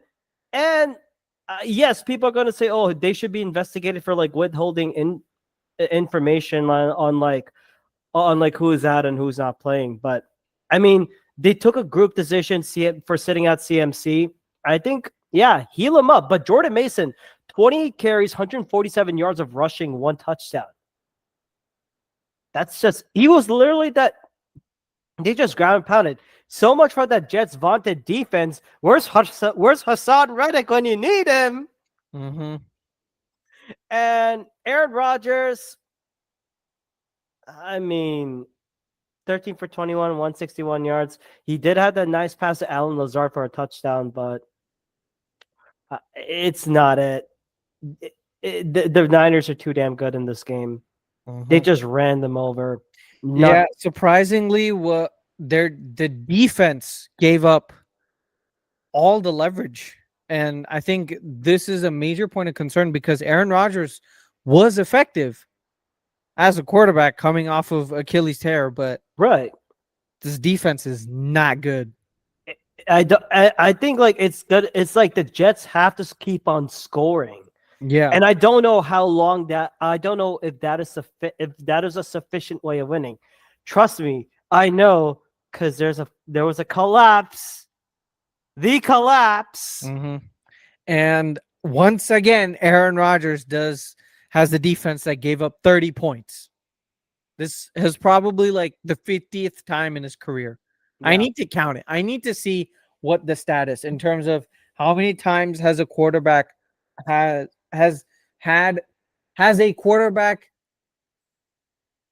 a quarterback's team given up 30 points. There we go. That's what I'm talking. All right. So that's going to be it for the Pancho Minute recap. It took a little bit more than Pancho Minutes. That's fine. Let's move on to the Masala moment of the week. Mine. What? Let's talk about it, man. Oh, yeah. So finally, the new kickoff rules have yielded some explosiveness. The first touchdown from the new kickoff rules has happened, and that is courtesy of the Cardinals' third string running back, former Cowboy former Seahawk DJ Dallas on a 96-yard kickoff return for a touchdown. It was fantastic to watch. I believe they had like a 2-man block scheme where they just like they created a wedge for an opening for DJ Dallas to squirt through, and he ran all the way from one side of the field to the other side. And it was just fantastic to watch. This is exactly what we wanted to see. And I think there was another return, a 53-yard return, but from the Bills side that put them up into in a advantageous position. It was either the Bills or the Cowboys. I'm not sure which team it was, but there have been some successes this year, and that's exactly what we wanted to see from the kickoff. We're still seeing a lot of teams kicking the ball into the end zone and just accepting the 30-yard penalty that comes with it. Basically, it brings it out to the 30-yard line. They're just accepting the fact that it's gonna be. They'd rather not risk a larger return versus just kicking it off to the 30-yard line. So maybe that has to change. Maybe if we want more returns, we need to bring the penalty to like the 40-yard line, which is basically the kickoff out of bounds, or if the ball bounces before the landing zone. Just keep it simple and keep the same penalty, but we'll see. They'll probably make that change next year, or I don't know. We'll see. Probably. But yeah, that's it for me. Now, my Masala moment of the game, I was initially going to go with the CJ Stroud. Under pressure, it throws a beautiful bomb to Nico Collins in double coverage, but it does not beat that. It does not beat the one that I have. It is the revenge of Mr. Tyreek Hill. First down, literally one of the early plays of the game, which was, I believe, I'm trying to find out. Let me pull out the stat for this one. One play, 1st and 10 at the Miami 20, 2:08 to go in the third quarter. Tua rolls left, rolls, throws left a deep pass to Tyreek Hill, runs, zooms in all the way for an 80-yard touchdown. As he's running, he basically puts his hands behind his back to mimic the arrest that he had this afternoon. Jalen Waddle puts the cuffs on him. Mm-hmm. Beautiful. That was French kiss, right? That was just beautiful to see. Yep. So much pettiness, and they won that game. I love it. Alrighty. So that's going to be it for us in terms of the week 1 recap. Now we're going to move on to the preview of week 2. Alrighty. So let's get started, shall we?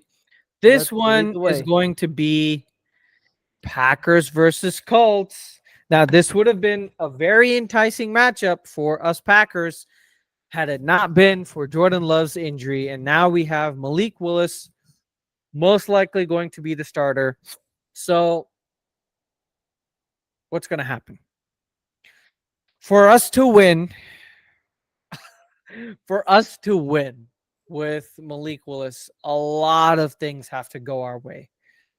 We have to focus first, defensively speaking, on putting more pressure on AR-15 from the C gap, basically from the outside, from the edges, and force him to stay in the pocket to create more turnovers. Because if we let him go out of the pocket, he's going to make a play with his arm. He's going to make a play with his legs. That's exactly what we don't want. We need to keep him in the pocket and focus on forcing more C gap pressure from Rashawn Gary, Lucas Van Ness, and Kingsley Enigbare, and Preston Smith. We've paid these guys top dollar money. We've drafted them in the first round specifically for this purpose. We need to keep AR-15 in the pockets and force him to get to turn the ball over, and we'll end up with better results like we did versus Jalen Hurts.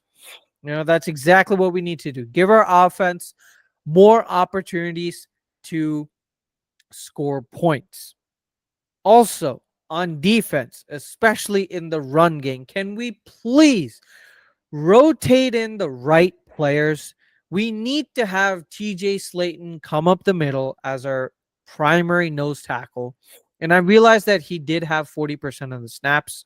Not 40%, but I think around 20%, so around 40 snaps, which is not bad. But he still needs to be our primary nose tackle in terms of the run when defending the run. Now, it's going to be difficult to predict when we're going to defend the run, so it's not going to be easy to have TJ Slayton. But more importantly than him is actually getting Edgerrin Cooper on the field. He can't have 10 snaps. All right. He is so much better than what we have in terms of Isaiah McDuffie for starting will linebacker. We need Edgerrin Cooper there. The plays that he made, I think he had 4 total tackles, 1 TFL, and 3 assisted tackles or something like that.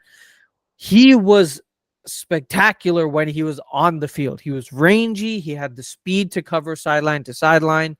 He stopped Saquon Barkley in one of their, I think, inside zone plays. So we need Edgerrin Cooper on the field. That's what we need to do. Counteract. Now, this is specifically speaking from the offensive side.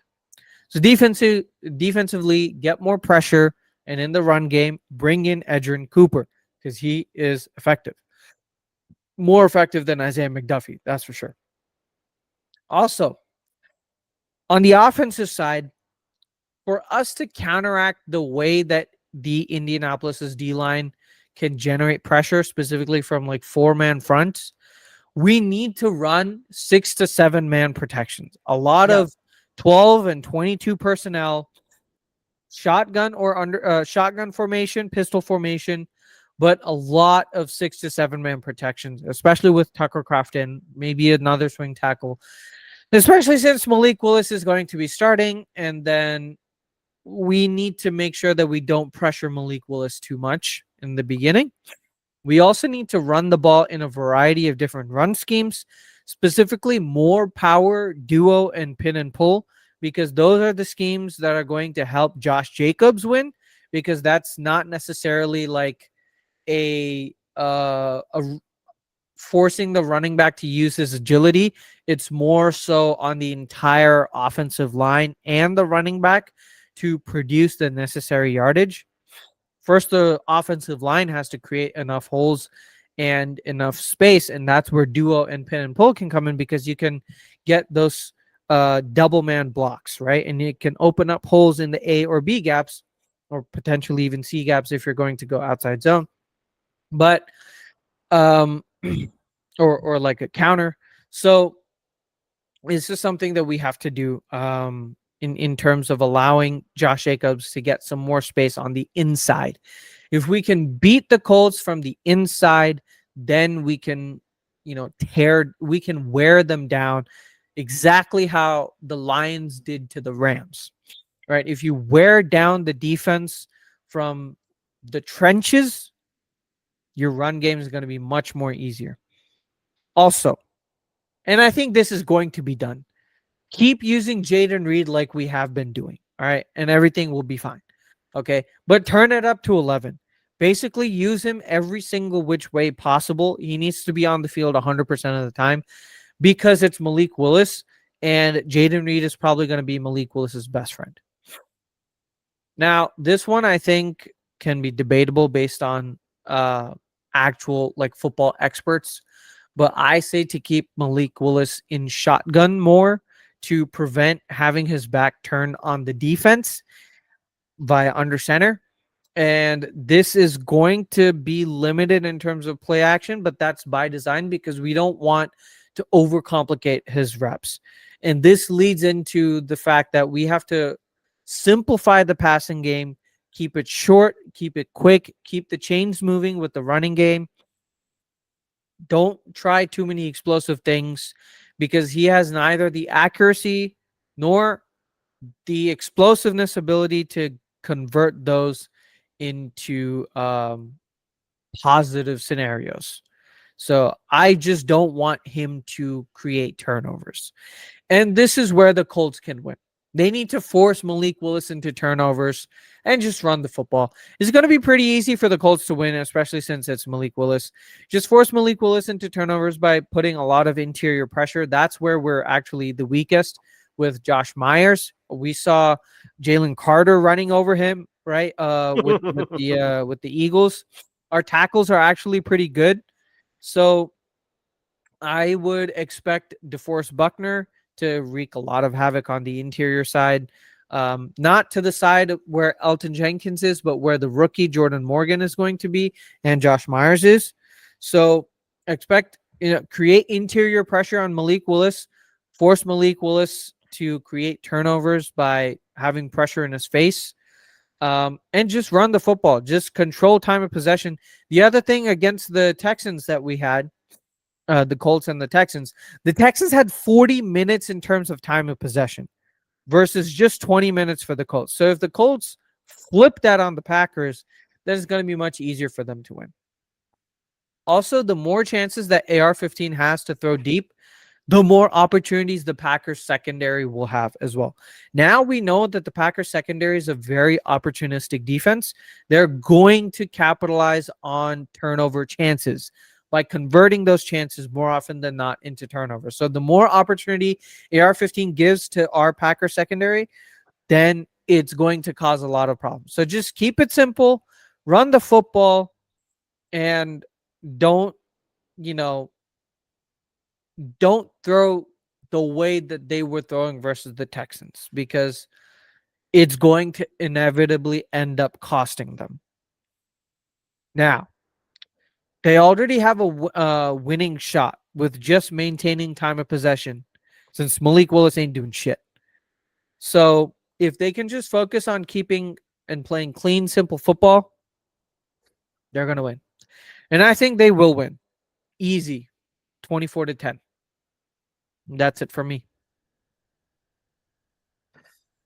So, with that being said, on to the Eagles game. It is going to be a Monday night game against the Falcons. Again, Oh, that's gonna be fun.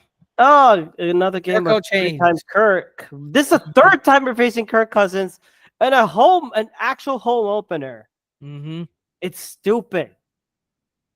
And I'm gonna keep it very, very simple. This is gonna be a game of matchups. If you're looking at Eagles defense versus the Falcons offense, Eagles, there's two players that you got to stop. You have to stop the run, especially with Bijan Robinson. I mean, you got gashed against Josh Jacobs and Jaden Reed. Yes, there were a couple of options placed. 21 carries for 163 yards. That is not good. And I have a stat from Shane Half. And basically the defensive rush DVOA is 30.9%, which is 30th. The Falcons, when they're running with, I mean, I didn't know if they did a lot with Bijan Robinson, who had like 18 carries for 68 yards, but they also ran a lot more passing and run options with Ray McLeod. They were 4.1% in rush DVOA offensive, which is 13th. So the interior and Jalen Carter and Jordan Davis, they have to attack those gaps. And I think luckily with a better field in Lincoln Financial Field, you're not going to be seeing that same old cover 3 defense that Vic Fangio put in early in this game.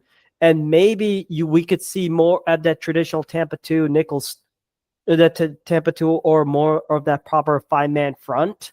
And I honestly think this should be a game in which the edge rushers have to get into play. I say you activate that kid, Jalex Hunt. And with this, I could also see Moro Ojomo playing more of that run stopping role. And again, the zone coverage. I mean, I think most likely against the run, Vic Fangio has to put in a zone defense, and to stop Bijan Robinson's tackle. You got to make your first tackles and get them, because what he's done at UT, he's a very shifty mofo. You got to catch him and bring his ass down. And that's me saying it with trying to do that properly. He is very, very shifty. And I mean, and especially like the interior, not only the interior linemen in Davis and Carter and Ojomo. Yes, Fletcher Cox is not going to be there, but not only the edge rushers. I think this has to be a game in which the edge rushers in Bryce Huff and Nolan Smith, they got to hit home with the quarterback. And I've seen reports from Vic Fangio saying like, oh no, like Bryce Huff, he'll tell it as it is. He is going to try and put Bryce Huff in for more situations, because that's what you signed. That's what you traded him from the Jets to do for. Yes, he had limited snaps because he was benefited by a very good Jets defensive line.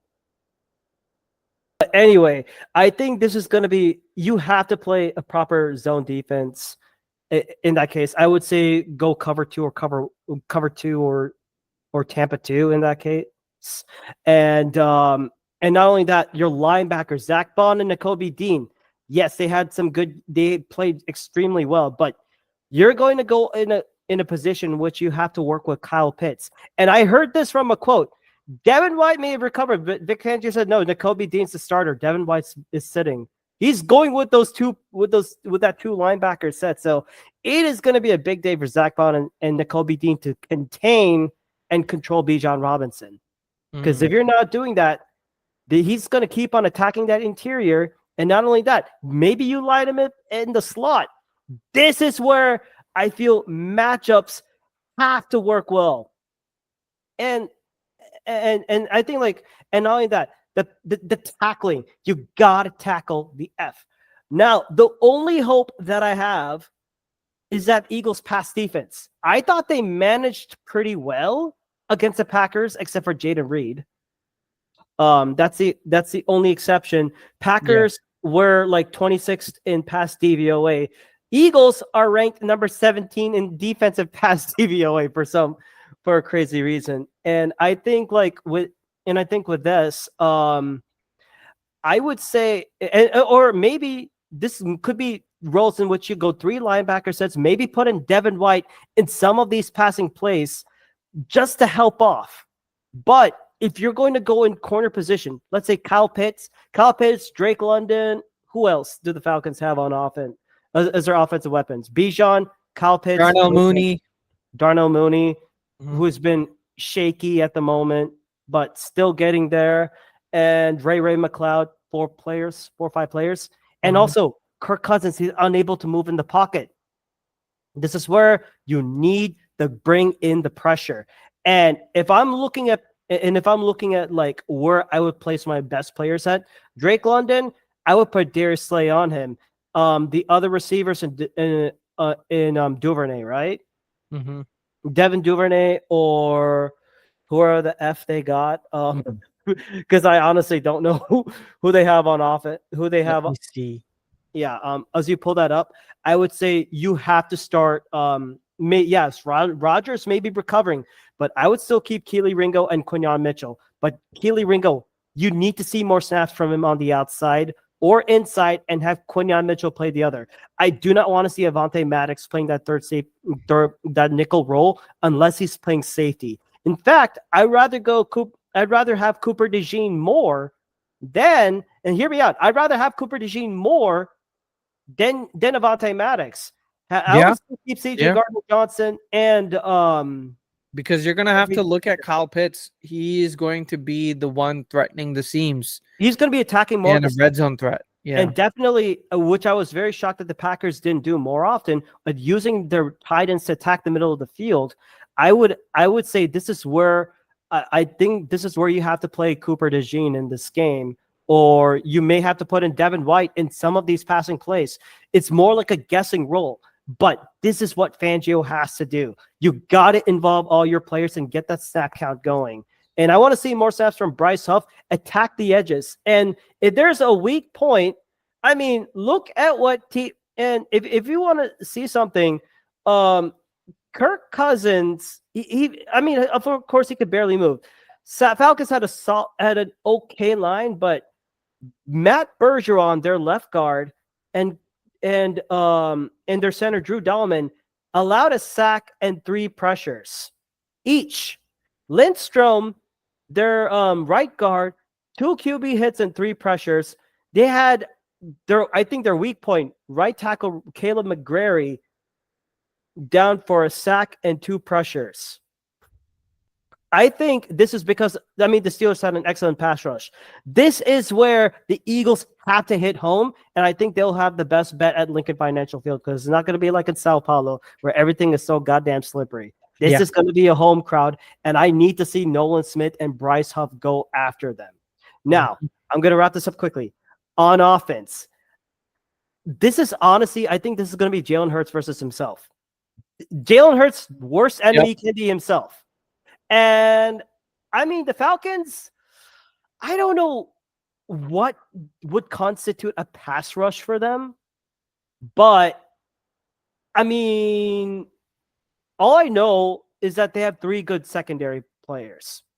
AJ Terrell, he's gonna probably go up against AJ Brown, Jesse Bates, and Justin Simmons. 2 good safeties. They're okay, but they will pounce on any mistake if Jalen Hurts makes an overthrow. And I think what they did against, and I still think the Eagles will have more of we'll still have more of the edge on the offensive side, because if you look at the Eagles offense, their pass block win rate was 71%.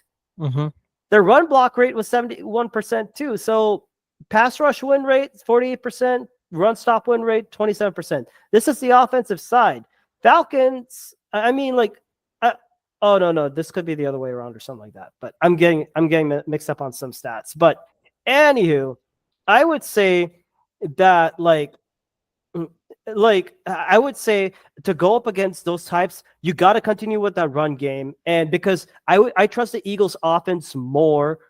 Offensive line to handle against the Falcons defense, because the Falcons defense, all they had to do was lock up Najee Harris. And yes, they did their best to not allow George Pickens and Pat Freiermuth, but with the stupid amount of weapons that the Eagles have in AJ Brown, Devontae Smith, yes, maybe Jahan Dotson, who's still learning the playbook, but once he starts clicking, it's going to be fun. Saquon Barkley and Dallas Goedert. I would like to see more of those two tight end steps. Use more pre-snap motion because it did wonders against Green Bay. I want to see them continue more on with the run game because I would trust this offensive line more to stop the Falcons' interior and allow Saquon Barkley to run a little bit more. And if I'm looking at their corner situation, Mike Hughes is their cornerback too, and D. Alford, who's their slot. You know what I'm thinking? Attack the slots. Yeah, with Devontae Smith or AJ Brown. And I wish I could see a little bit more two tight end sets. And I think that'd be like the best. And if I'm the Eagles, I would attack them. I would attack them at that part. And with that being said, I will definitely have the Eagles winning this game but then again, they are their own worst enemy. So I'm gonna say 35-21 Eagles. That high? I think they'll allow some stupid garbage touchdowns at the end. No. Eagles score 35? I think they'll run a little bit more with Saquon Barkley and some defensive pick six. Wow. Or a fumble recovery for a touchdown. Okay. That makes sense. And I know my boy Pete Nathan is waiting for his bro Britton Covey to return one from the end zone. He's been dying every time. I'm like, bro, calm down. It will happen with the new kickoff rules. But they got to stop putting Kenneth Gainwell over. But I say feed Saquon, attack the slots, and Hurts, don't do stupid. Don't be stupid. Don't lead the league in picks.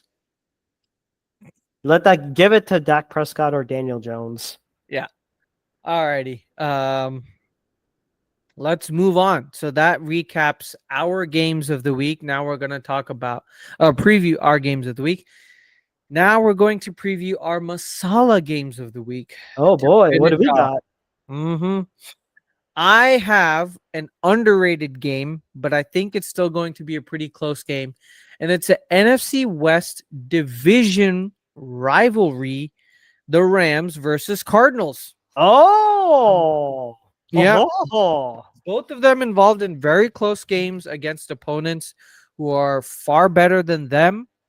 And especially the Rams, right? They were able to pull the Lions in Detroit all the way to overtime, only to have their defense just give up a massive like 13 play 75-yard touchdown drive, right? That's unfortunate, but I don't think they're going to face the same thing with the Cardinals. Though an interesting thing for the Rams is going to be how are they going to cope with so many injuries? It's like the injury god just decided to decimate the Rams and say like, hey, I hate you. Like it's that level of hatred and vitriol that you have for an enemy that much, because guess what? 4 of their starting 5 offensive linemen were inactive for that game, and 2 of them are now on IR. One of them is still suspended. So you have your 2 starting offensive linemen, the left tackle and the interior left guard or right guard, who is now or center, I'm sorry, who's now out for the entire season because of injuries. You're having your right tackle still suspended. You also have Puka Nacua, who is now indicates that he's going to miss more than 4 weeks after being put on IR because of that either MCL sprain. I think that's what it is.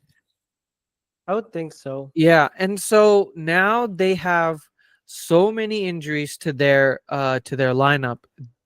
It sits the responsibility of winning games for the Rams sits squarely on the shoulders of Matt Stafford and Sean McVay. So for the Rams to win, they're going to need to feed Cooper Kupp. And it's going to be interesting how they do that, considering that Sean Murphy Bunting is going to probably be matched against him in either zone coverage or just shadows him in straight up man coverage. But yeah, they need to feed Cooper Cup, man. I think he's the only guy who's going to be able to sustain drives for them, along with Tyler Johnson, their best receivers. Now, McVay will find ways to do this because he's smart enough and he knows that. He is the third, probably second best coordinator head coach in the entire league behind Andy Reid and Kyle Shanahan. So Sean McVay will find ways to feed Cooper Cup and Tyler Johnson. Now, from a defensive standpoint, we would want them to keep Kyler Murray in the pocket and pressure him, because the Bills were able to pressure him 26% of the time on his dropbacks, but he still had 60 rush yards because they let him break contain, and he had 15.7 yards per scramble. He scrambled 4 or 5 times. So the fact that he's able to generate so many first downs with just his scrambling ability means that they're going to have to try and keep Kyler in the pocket. Okay. Make sure that you pressure from the outside. Easier said than done. It is easier said than done. It is easier said than done. But this is the Cardinals O-line we're talking about. It's not the Lions. Okay. You're not going to be facing the same level of talent and expertise that the Lions offensive line has. So also employ a lot of heavy like boxes. Have like 6 to 7 man fronts in the box, especially against the run with this rush offense, because the Cardinals rushing offense is good, but if they run into light boxes, then they will eat you up. They will churn 4 to 5 to 6 yards every single time. We saw this last year when they faced the Cowboys and they gave up, like they ran for 200 plus yards total because the Cowboys just had light boxes. And when you face that sort of a rushing offense, you're gonna lose. So put heavy man boxes in versus this rush team, and you'll have a chance to win. For the Cardinals, you got to double up on Cooper Cup with man coverage and with zone match. You have Sean Murphy Bunting, use him to shadow him, but then probably bring over safety, Budda Baker. This is the key guy for the Rams. So as a Cardinals defensive coordinator, you're going to have to figure out a way to constantly double up Cooper Cup. Make sure that Cooper Cup does not wreck your defense. Also, prevent Kyren Williams from taking over on the second half. If the Rams have a lead at the end of the first half, most likely the Rams will continue to run the football. And against this Cardinals defense, it's possible. It's possible. So, yeah, for the Cardinals to win, prevent Kyren Williams from taking over. It's not easy. It's not easy. Obviously, nothing is easy in football. But yeah, that's it for me. Mm-hmm. I think the Rams win 28-23. I think it's going to be an exciting matchup to watch. Yeah. An NFC West rivalry game. Oh, 100%. And seems like you have another rivalry game as well. Oh yeah. It's actually going to be tomorrow, or for those that are watching it tomorrow, it will be today. Bills versus Dolphins. So, who wants an early rivalry for week 2? So Let's go. Coming with a narrow escape against the Cardinals, they now go up against the Dolphins, who made a comeback against the Jags. Mm-hmm. Now, it's going to be, now the way I'm looking at it is Bills offense versus Dolphins defense. If I'm the Bills, I think they found their recipe by building those slow and methodical drives like they did against Arizona, limiting the time of possession, because Miami has been very good when it comes to explosive plays. I think they were like ranked one of the top 10 offenses in terms of explosive plays. But with that, Bills, they got one job that they need to do. Feed the ball to James Cook. And and if I want to talk about my man James Cook, yesterday, 19 carries for 71 yards, long, impactful. It may not sound good, but those are effective runs. And yes, and it allowed that ability for Josh Allen to run the ball. By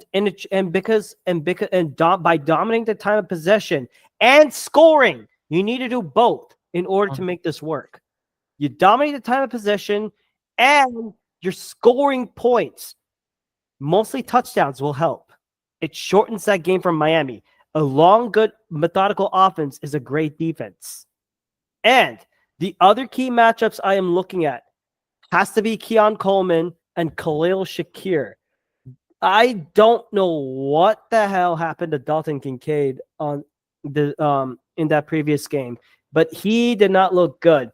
And I did see that Matt Collins and Marquise Valdes-Scantling tried their best, but this could be the game for Dalton Kincaid and Dawson Knox to emerge.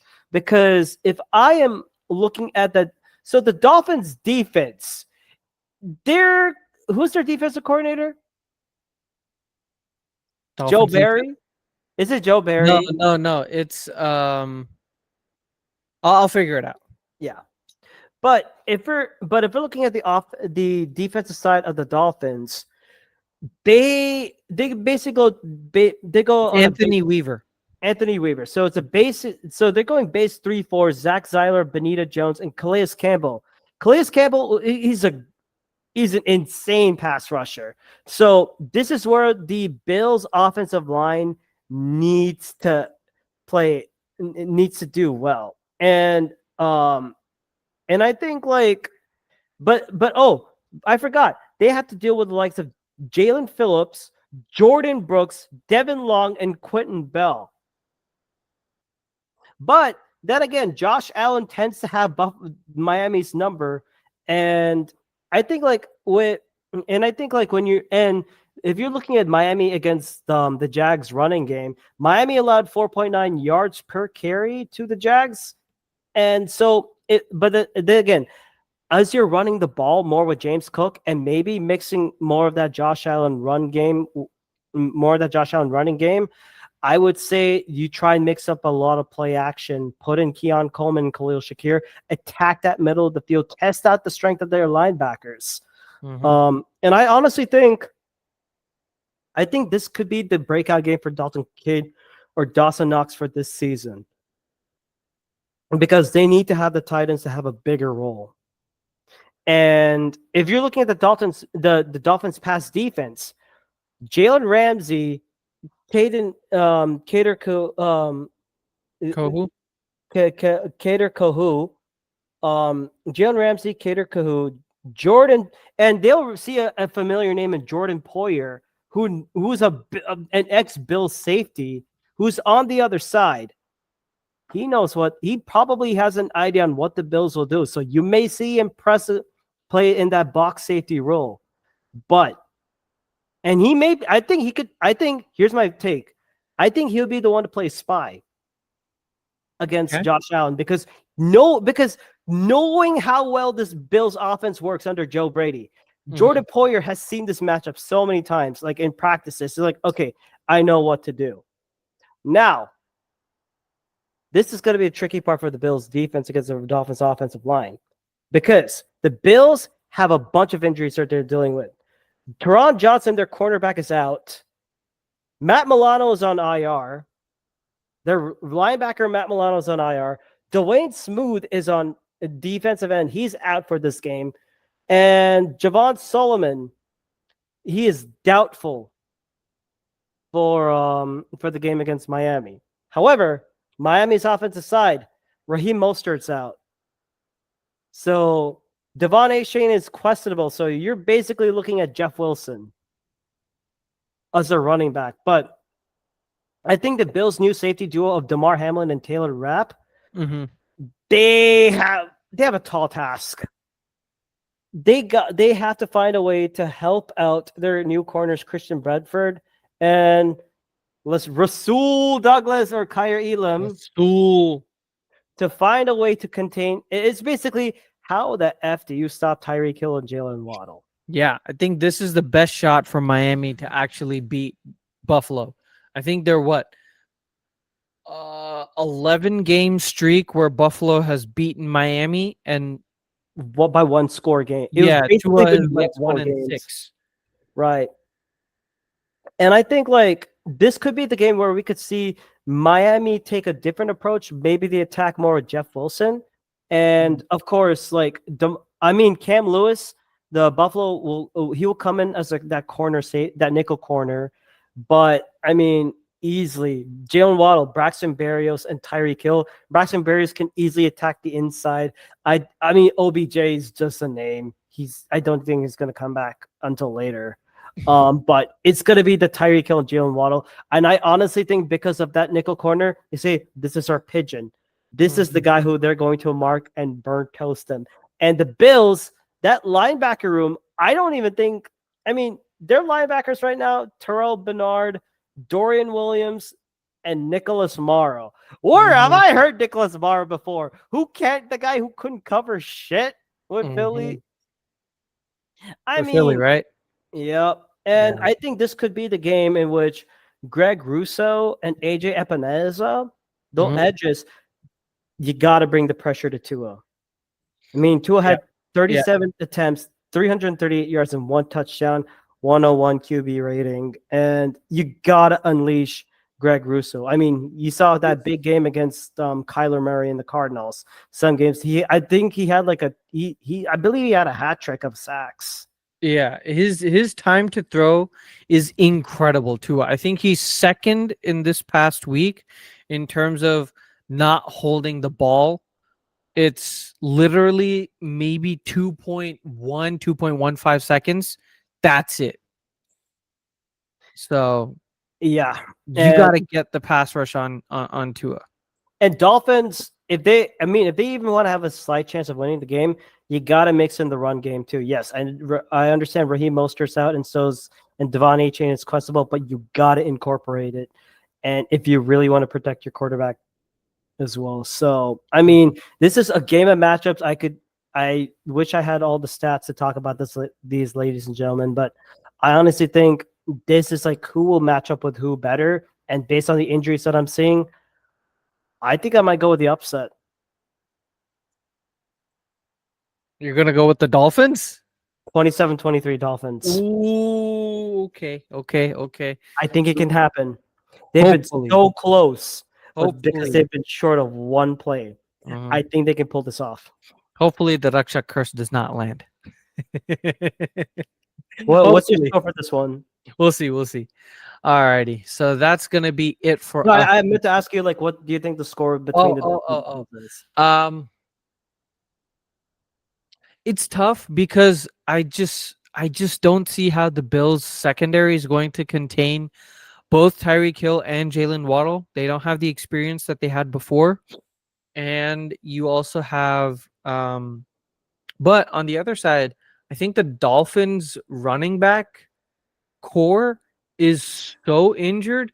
Like Raheem Mostert is out, Devon Achane is questionable, so you're gonna have Jalen Wright and Jeff Wilson Jr. Right? I don't think it's enough. I just don't think it's enough. And I see they also picked up Grant DeBose from the Packers. Shout out. Because that's because Malik Washington is out, Odell Beckham's out, River Craycraft is on IR, Taj Washington's on IR, Anthony Schwartz is on IR. So they're going to go into this game with 4 receivers: Tyreek, Jalen, Braxton Berrios, and Grant DeBose. That's insane. So I mean, do the Bills still win because the Dolphins just don't have enough weapons? But I think it's going to be a close game, and it's all going to rest on Josh Allen. I think Josh Allen's going to lead the game-winning drive and win 28-23. So, yeah, or 28-24, I'll say. Alrighty, so that's going to be it for us today. If you guys have enjoyed, please leave us a review at one of the 4 podcast platforms that we host our podcasts on: Apple, Google, Spotify, or Pocket Casts. or send us an email at nflmasala@gmail.com, spelled as NFL MASALA at gmail.com. Or Rakshak. We're also, I think this may be also said, but we're also on YouTube, season 3 only, which is NFL MASALA. All that's just type it up on the YouTube, like, Yes, sir. subscribe, and leave us a comment so we can do our Mhm. best to answer them. And we're also on Twitter/X and Instagram with the same username at NFL MASALA 2022, all lowercase. That is at NFL MASALA 2022. And of course, I want to give a shout out to Cozy and the Swoop Boys Pod for dropping in on the previous episode to drop some knowledge and to clown your pack of ass. Alrighty. So that's gonna be it for us. We'll send you guys off with their signature outro. Go Pack Go. And fly, Eagles fly. Take care and have a good night.